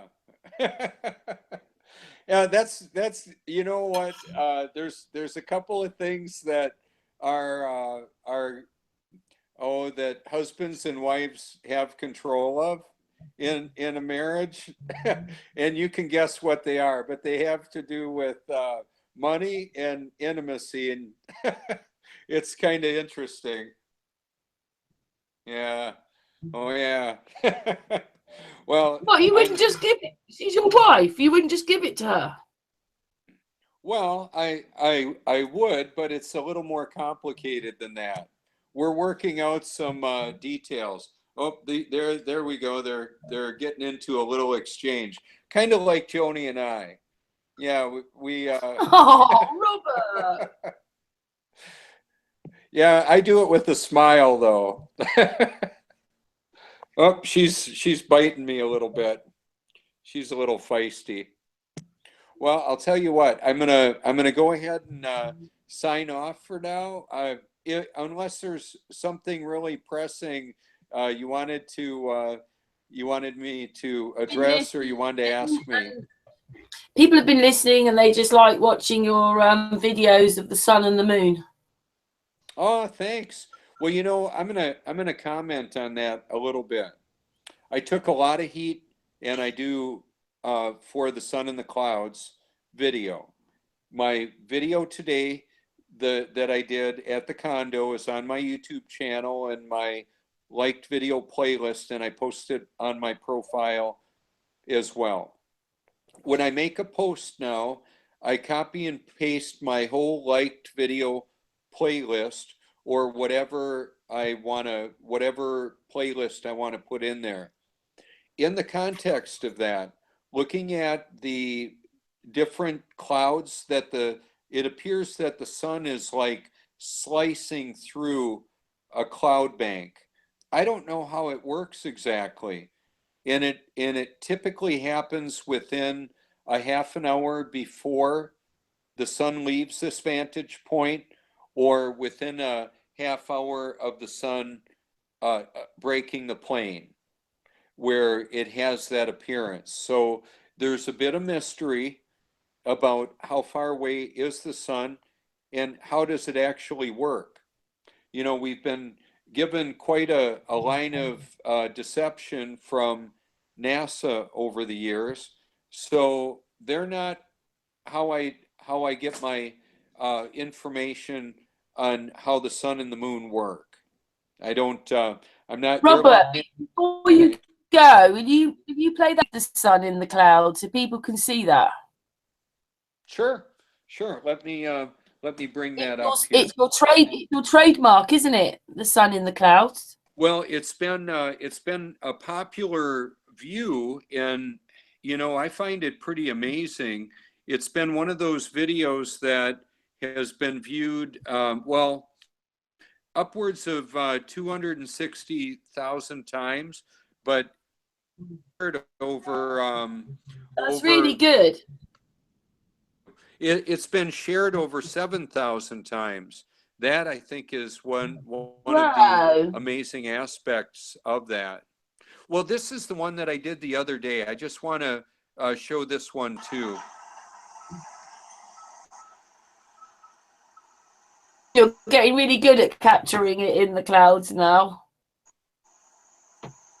You did. See that right there? That's a pretty interesting look. There's similar cloud composition, and apparently it's in the midst of it, especially right here. What's going on with that? Do you remember that question I asked you yesterday? How come when that's going through the clouds, you can see it merging and messing around with the clouds, and it can go through the clouds, and it's there with them near it? Well, I don't know how it works. I just know it. I can tell you what, like I mentioned, the timing of it is when it's low on the horizon. So we were talking about the fact that it interacts with the clouds, doesn't it? Well, it appears to. I mean, even in this view right here, I've had people say, "Oh, it's overexposure. It's an amusing illusion." Okay, well, believe whatever you want. I don't have a glib little answer for that. I would say it's fascinating, and it regularly occurs when certain cloud densities are present and the sun is low on the horizon. So I'm gonna look for the sun in the clouds video. I might have copied and pasted it. Let's see. No, it's not there.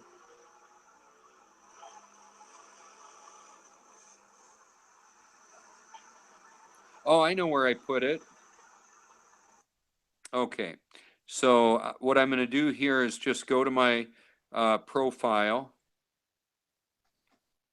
and I'll show you I believe it's the Infinite Earth one.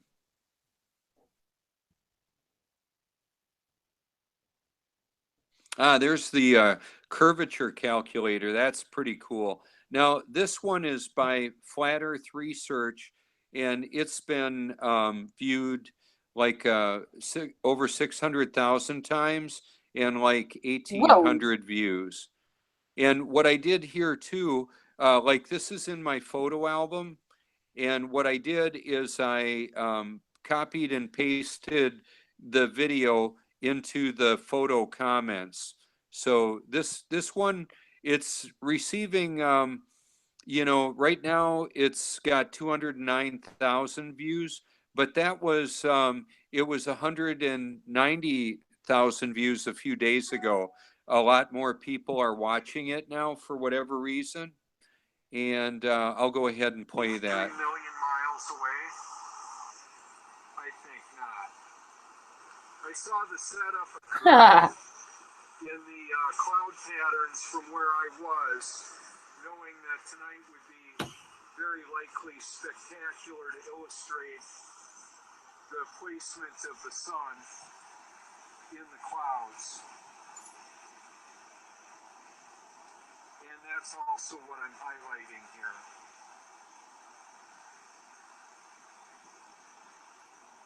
The position of the sun vanishing from this perspective or setting is considerably more west. It was way over there just even a month ago. Now it's right over here. Take a close look at that cloud that the sun is nestled in the midst of. What do you make of that? The reason why I do this and the reason this is important is simply because of the mass satanic mind control programming that's inundating the population of the world. And I'm one of the individuals that will help you to see this world in a different perspective.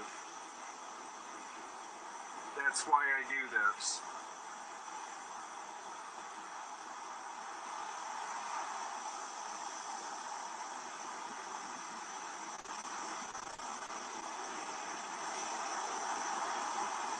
Look at the hot spot in the middle of the top of that cloud. Pretty interesting, isn't it?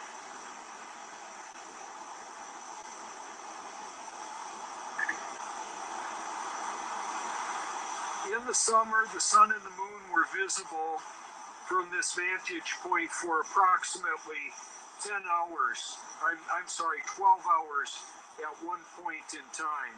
Virtually identical amounts. Now the variance is over 4 hours.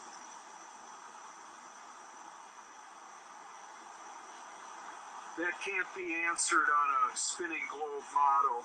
And the reason for that is we're not on a spinning globe.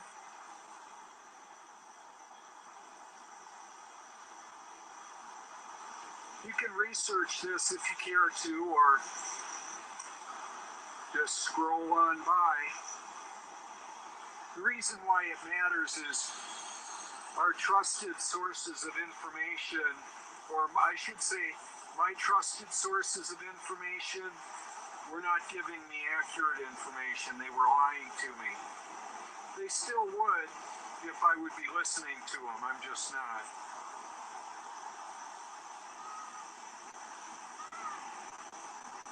That's one of the reasons why I listen to the Bible so much, is because I believe the Bible is God's word, and it is true. It says that this world is not moving.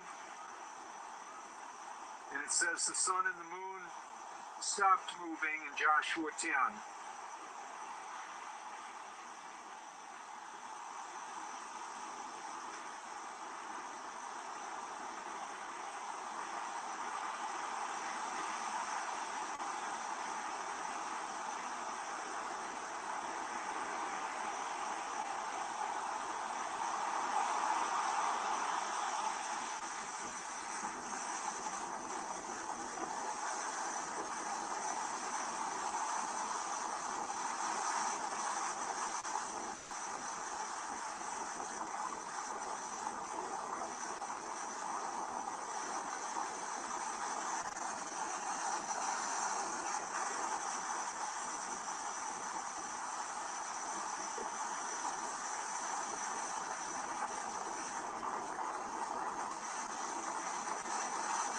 God's word is true. All others are suspect and should be compared to Scripture. It takes less than a day to hear the entire New Testament. I encourage everybody to hear, share, and of course, most importantly, obey God's word. Bible.com.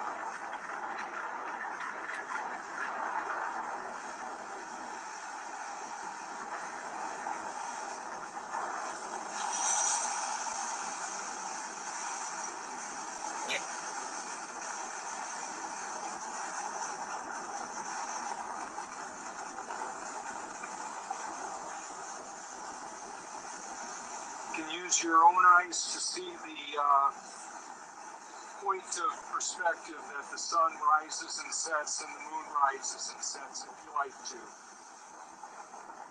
All very interesting indeed. So, you know, one of the dynamics that I find really fascinating about the video is what I am also talking about.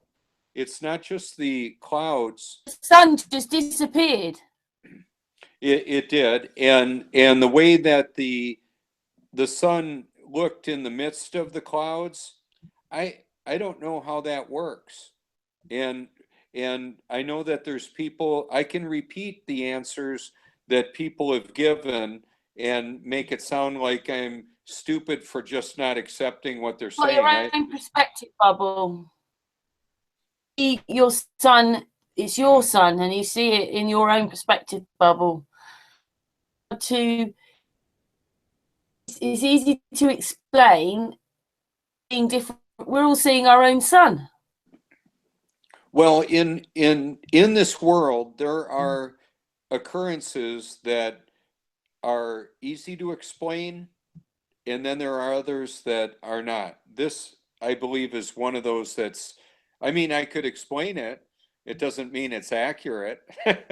I would simply say that as the sun moves away from my viewing, my vantage point, it can more likely have that appearance. Like I said, it's within a half hour of sunset or within a half hour of sunrise. When the sun is way up in the sky, high in the sky, you know, the rest of the time, or the moon is, that anomaly doesn't seem to occur. It's just the nature of how it is. It would be that as we look at clouds on the plane, like if when an airplane is flying and they get up quite often above a lot of the clouds, well, that's kind of the explanation for it. So even when there is an airplane that's flying and it has the appearance that the sun is below the clouds, it's far enough away from the plane. Similar to like when I was on the beach and I took this. So it is a bit mysterious, and I'm okay with it being that for now. Because I mean, if we're all seeing our own suns, your camera, sun, sort of the clouds a bit. So for someone else a few miles away, they wouldn't see that, but you did. So how does all? It is crazy. Things crazy. Well, part of what is interesting with this is I remember, well, like I would be walking on the beach, and I would say to somebody, like they would come up to me and we would talk about the sunrise. So, and I said, well, if you would like to see it from the perspective that I did, you can see it on my profile. I'll be posting it later on. By that, I mean, they may have been walking up on the beach and I would be out in the surf, which is radically different on how it looks because of the reflectivity of the sun in the water. So just, you know, when it's, you know, sometimes the water gets pretty cool, you know, in the 40s and 50s in the coldest time of the year here, and the air can be in the 20s. Being out in the wet, it's good to have. Not cold. It's not. Well, it's cold in comparison to what we're used to. This is a pretty mild climate here, but I have seen it 16 degrees here. That's pretty chilly. By this, we did have in the 80s. I think we had an occurrence of like a foot of snow that came down. It shut the place down for a while, so we never know when that's going to happen. But when it does, it takes a while to, if it takes a while to warm up, it'll be here for a while because we just don't have the removal equipment that the other areas, the snow belt, the rust belt has. But on the, so when I take a camera or somebody else takes a camera and they give us a somewhat of a unified perspective. Now, even though we all saw what I put on the computer, I was just broadcasting my computer there, and so that's something other people can do. It can be like we rebroadcast something or we record something off of our computer. But the idea that I'm wanting to have us consider is that even though we're looking at a similar perspective, the view of the that was taken, there will be in our thinking and in our belief system, there will be people that look at that and say, well, the reason that they'll say, well, the sun is 93 million miles away. It's impossible for it to be in the clouds if it's 93 million miles away. So if A is true, then B would be false. So if A being the sun is 93 million miles away, it would be impossible for it to be in the clouds, right? However, on a level plane with clouds low to the ground, relatively speaking, I mean, at the beach here, there will be fog on the water, and then it'll be foggy all around, and then there will be clouds that are at however many thousands of feet they are. And so when the sun is moving away from our vantage point, there is a bit of mystery about the whole thing. There's quite a there are those that believe we're living in a simulation. There's simulation theory, more like we're actually living in a simulation. I don't particularly subscribe to that at this point. What I personally believe we're living in a computer programmed reality, in that there's powerful programming forms of what many view as entertainment, and it's actually programming to give people a perspective, including the spinning globe that was in the Universal Studios logo for a long time, and companies that want to have credibility in their outreach. For example, let's say it's a Christian ministry that wants to show their global impact.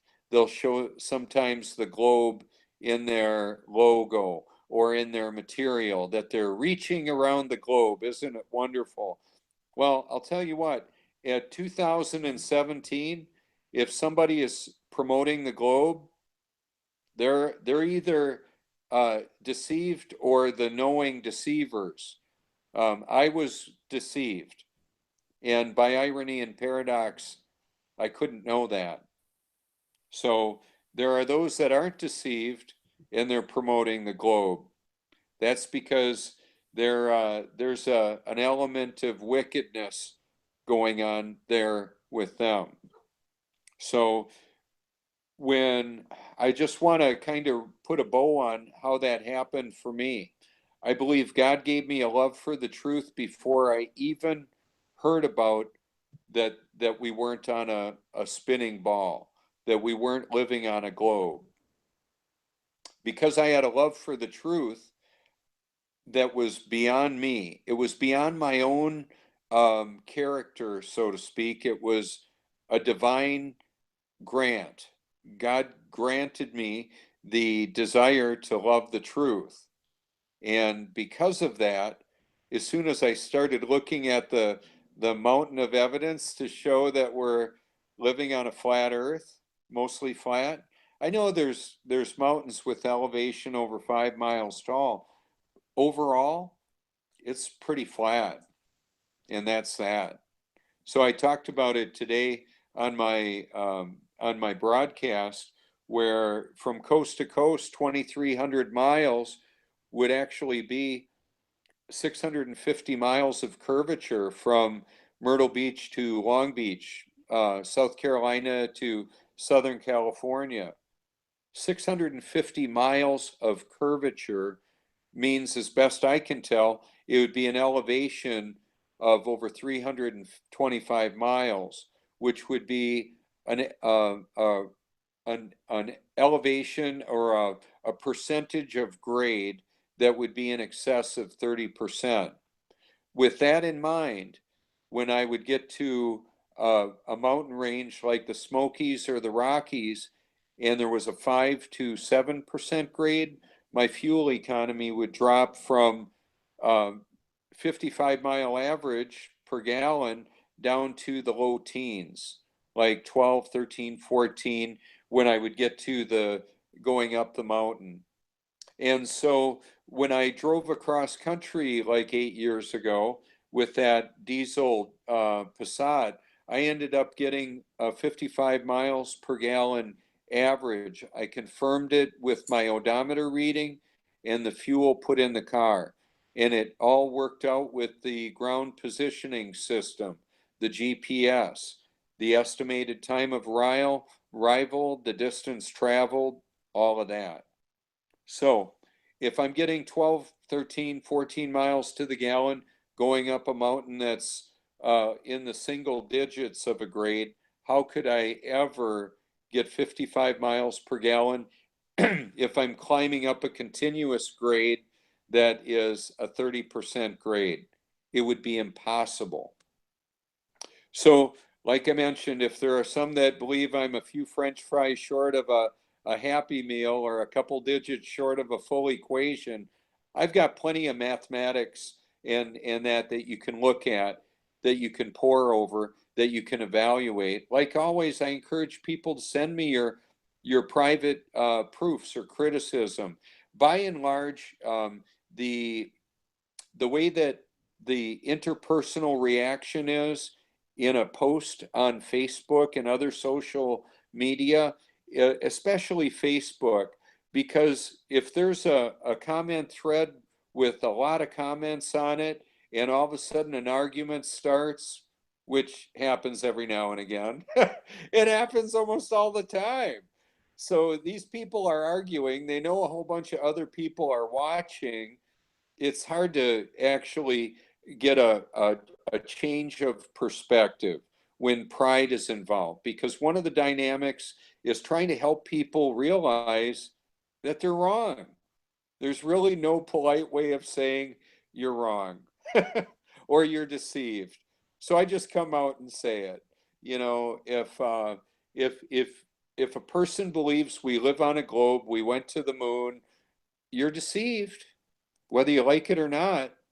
I've had people that were close to me for a lot of years, that I sound nuts about this. Well, the truth may sound crazy to those that are deceived. And by irony and paradox, they don't know it. With pride as a catalyst, meaning that I've figured it out, I've got this thing nailed down. If somebody presents information that contradicts that belief, that assertion, if they want to hold to it, they're not going to let it go.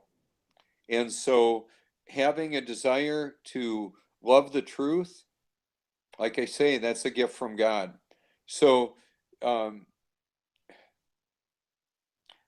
will we know the truth when we see it, when we hear it? I've heard it said, maybe you have too, fear is false evidence appearing real, which is deception. How about real evidence appearing false? That's deception as well.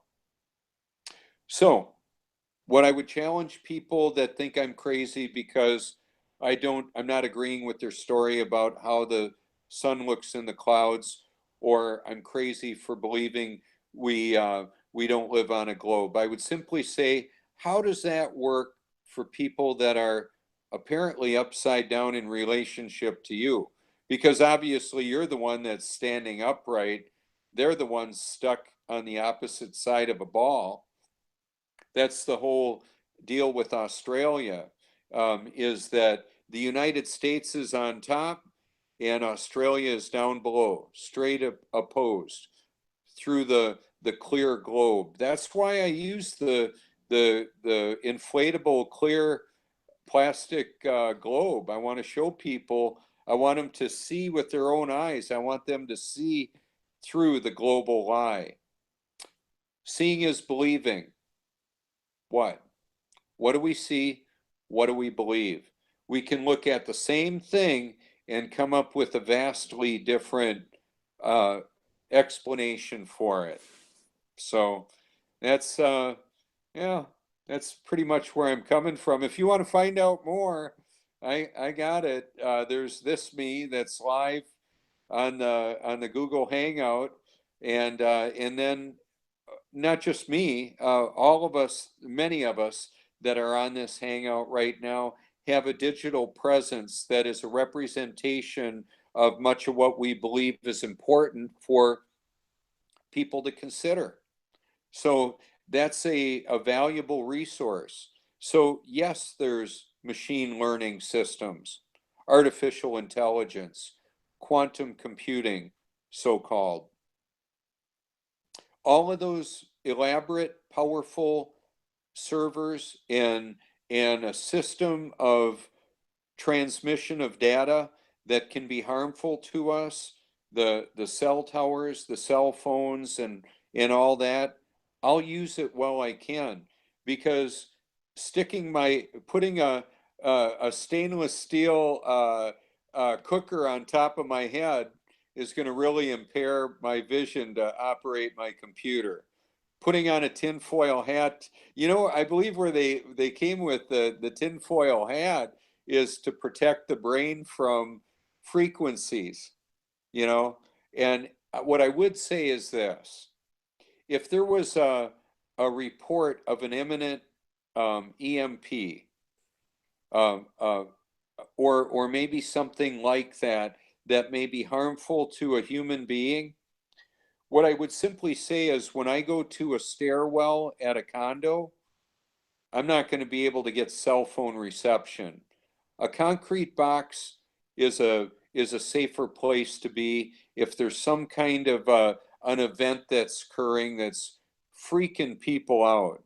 Let's say they're turning up the broadcast frequency of a cell phone tower. Whatever happened in California, and it keeps on happening out there, it appears to have the nature of artificial intelligence causing combustion through cell towers, smart meters, directed energy weapons. I heard it recently said that artificial intelligence may at some time be weaponized. It's weaponized now, baby. It has been ever since it was born. Okay. However that worked out.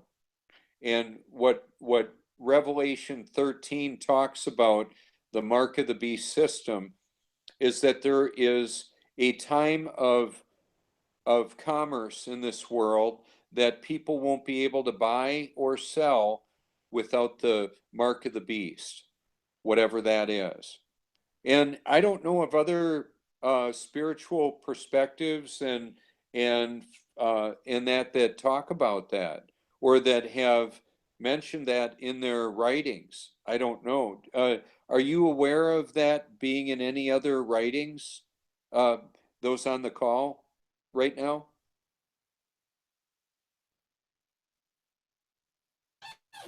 Say that again, Rob, but I'm just looking for something because Weedy wanted me to play you something. So I'm just this little video. So I'm just getting it up to play, but a few minutes while I do this. That's Smeagol.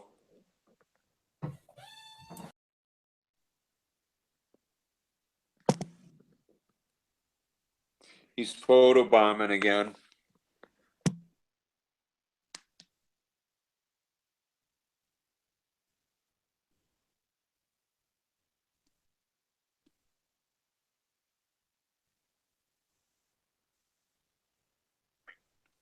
So what I was mentioning if you're aware of another holy book that has mention of like a mark of the beast, or a system of commerce that doesn't, or that requires like the mark, like the digital currency, or the digital representation of commerce. If you're aware of that, please let me know. I would be interested.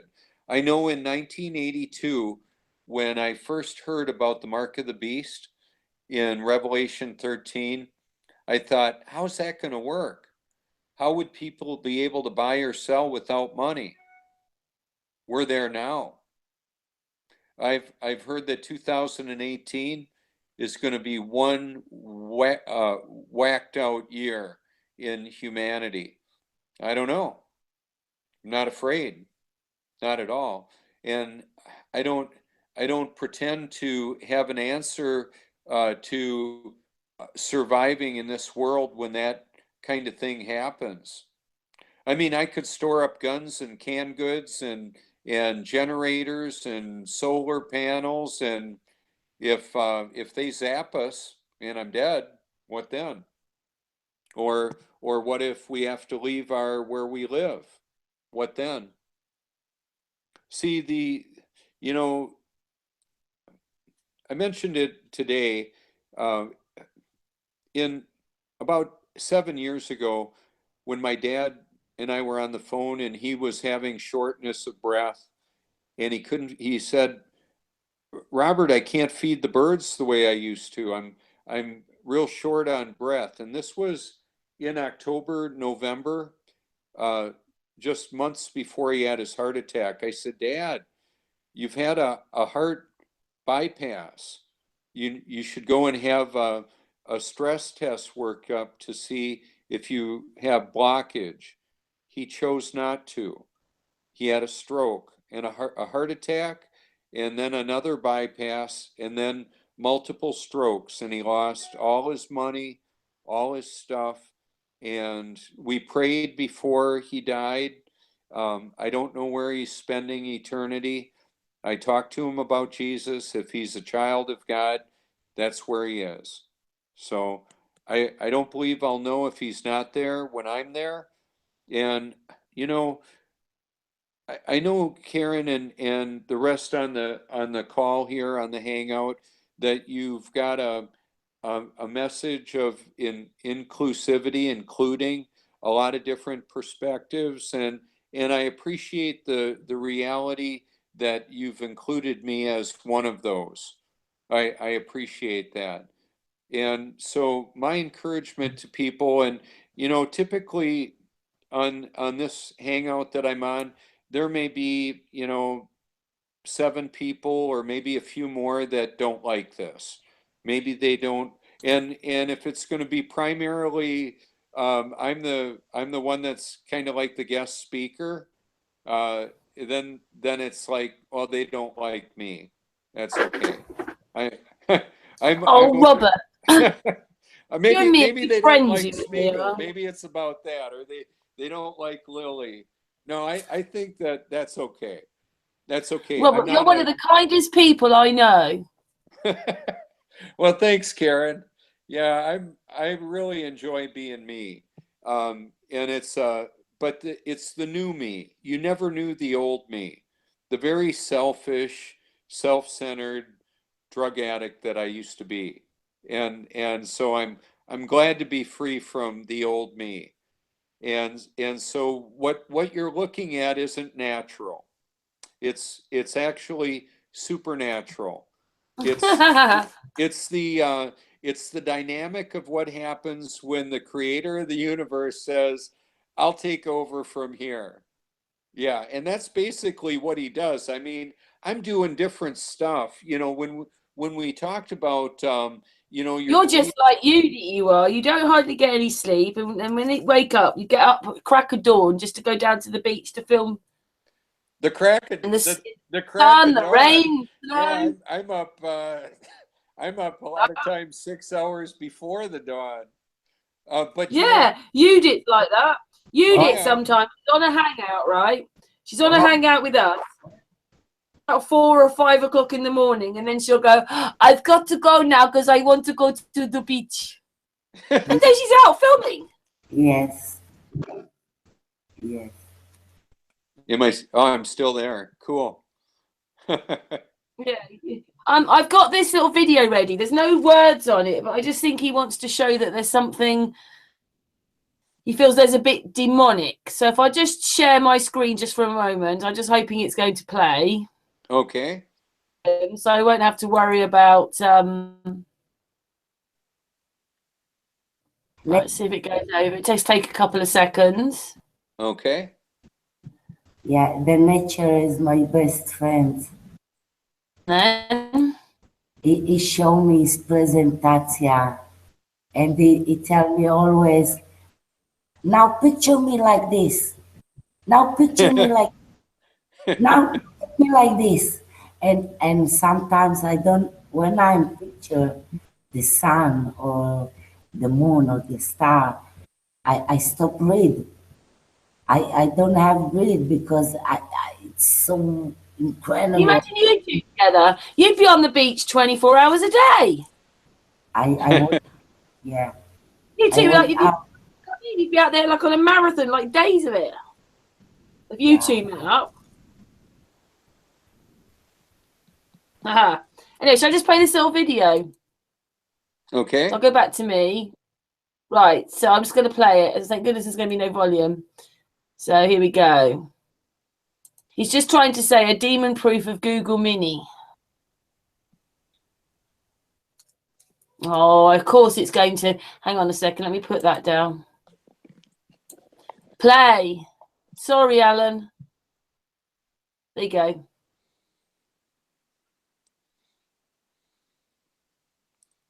Can you make it full screen, Karen? I don't have a very good bandwidth, but I can send you the link. Oh, that'd be good.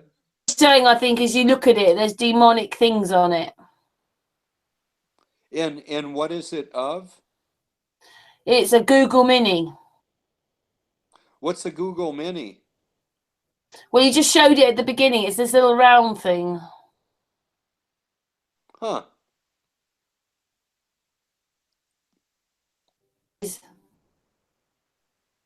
Well, I do know that there's computer generated imagery that's pretty interesting. It's well, yeah, interesting is is an understatement.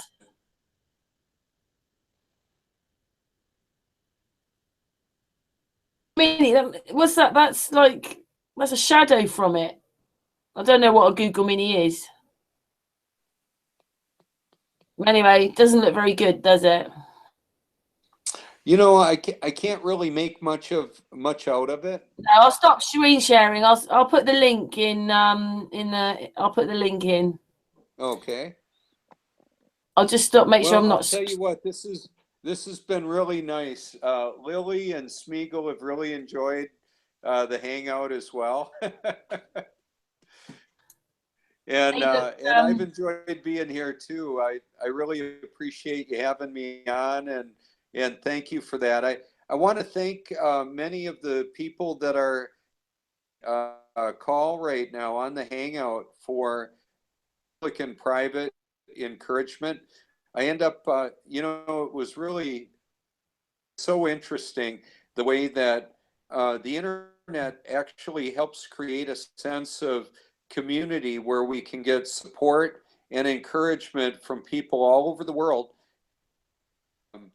more like-minded, and so we can have a sense of community and fellowship even though we're a long ways away.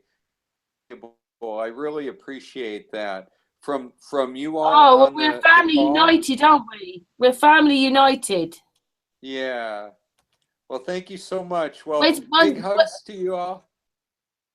Robert. Thank you. Yes, ma'am. When you shine what the little Google thing is, when you shine a torch, Google Mini demons come up on the wall. Really? So that's I'll take a look. I'll take a look at it and see what it looks like when I get that. Okay. Anyway, yeah, it's big flat earth hugs from us, Robert. All right, And thank you all so much. Hopefully see you on New Year's Eve. I'm not sure what my schedule looks like for then. I may be socializing local, but I may be socializing on the World Wide Web too. So we'll see how that works out. Thanks so much for the invitation and for having me on today. Thank you, Robert. Oh, We you're love you, welcome. Robert. Love you all. Bye-bye. Love you, Robert. Love you too. Bye-bye, y'all. Thank you, Robert. Thanks for all you said. Hey, now, ladies, we've been going for over 2.5 hours. Shall we end the hangout today? You did. Yes, Karen. Brilliant. Well, we're back on Sunday with Artist is going to his parents and they don't have internet, I don't think, or he's not going to be on a hangout. But we're going to go on Sunday with Angel, but we'll go on more as a social thing rather than him going 3 hours on pyramids. So that's what we're doing on Sunday, because it'll be Christmas Eve for a bit of a social and a bit of a chin wag. Anyway, so see everybody. Oh my goodness, Christmas Eve, festive Eve. Yeah. Thank you, Judith. Thank you, Karen. Love you. Love you, Judith. Patricia, are you there? Patricia. She's not there. She may be lying down. Anyway, once again, thanks to everybody for watching this hangout, being in the hangout, whoever's going to watch it later on. See you in a couple of days. Bye, everybody. You say goodbye, Judith. I don't think Patricia's there. Yeah. Bye. Bye.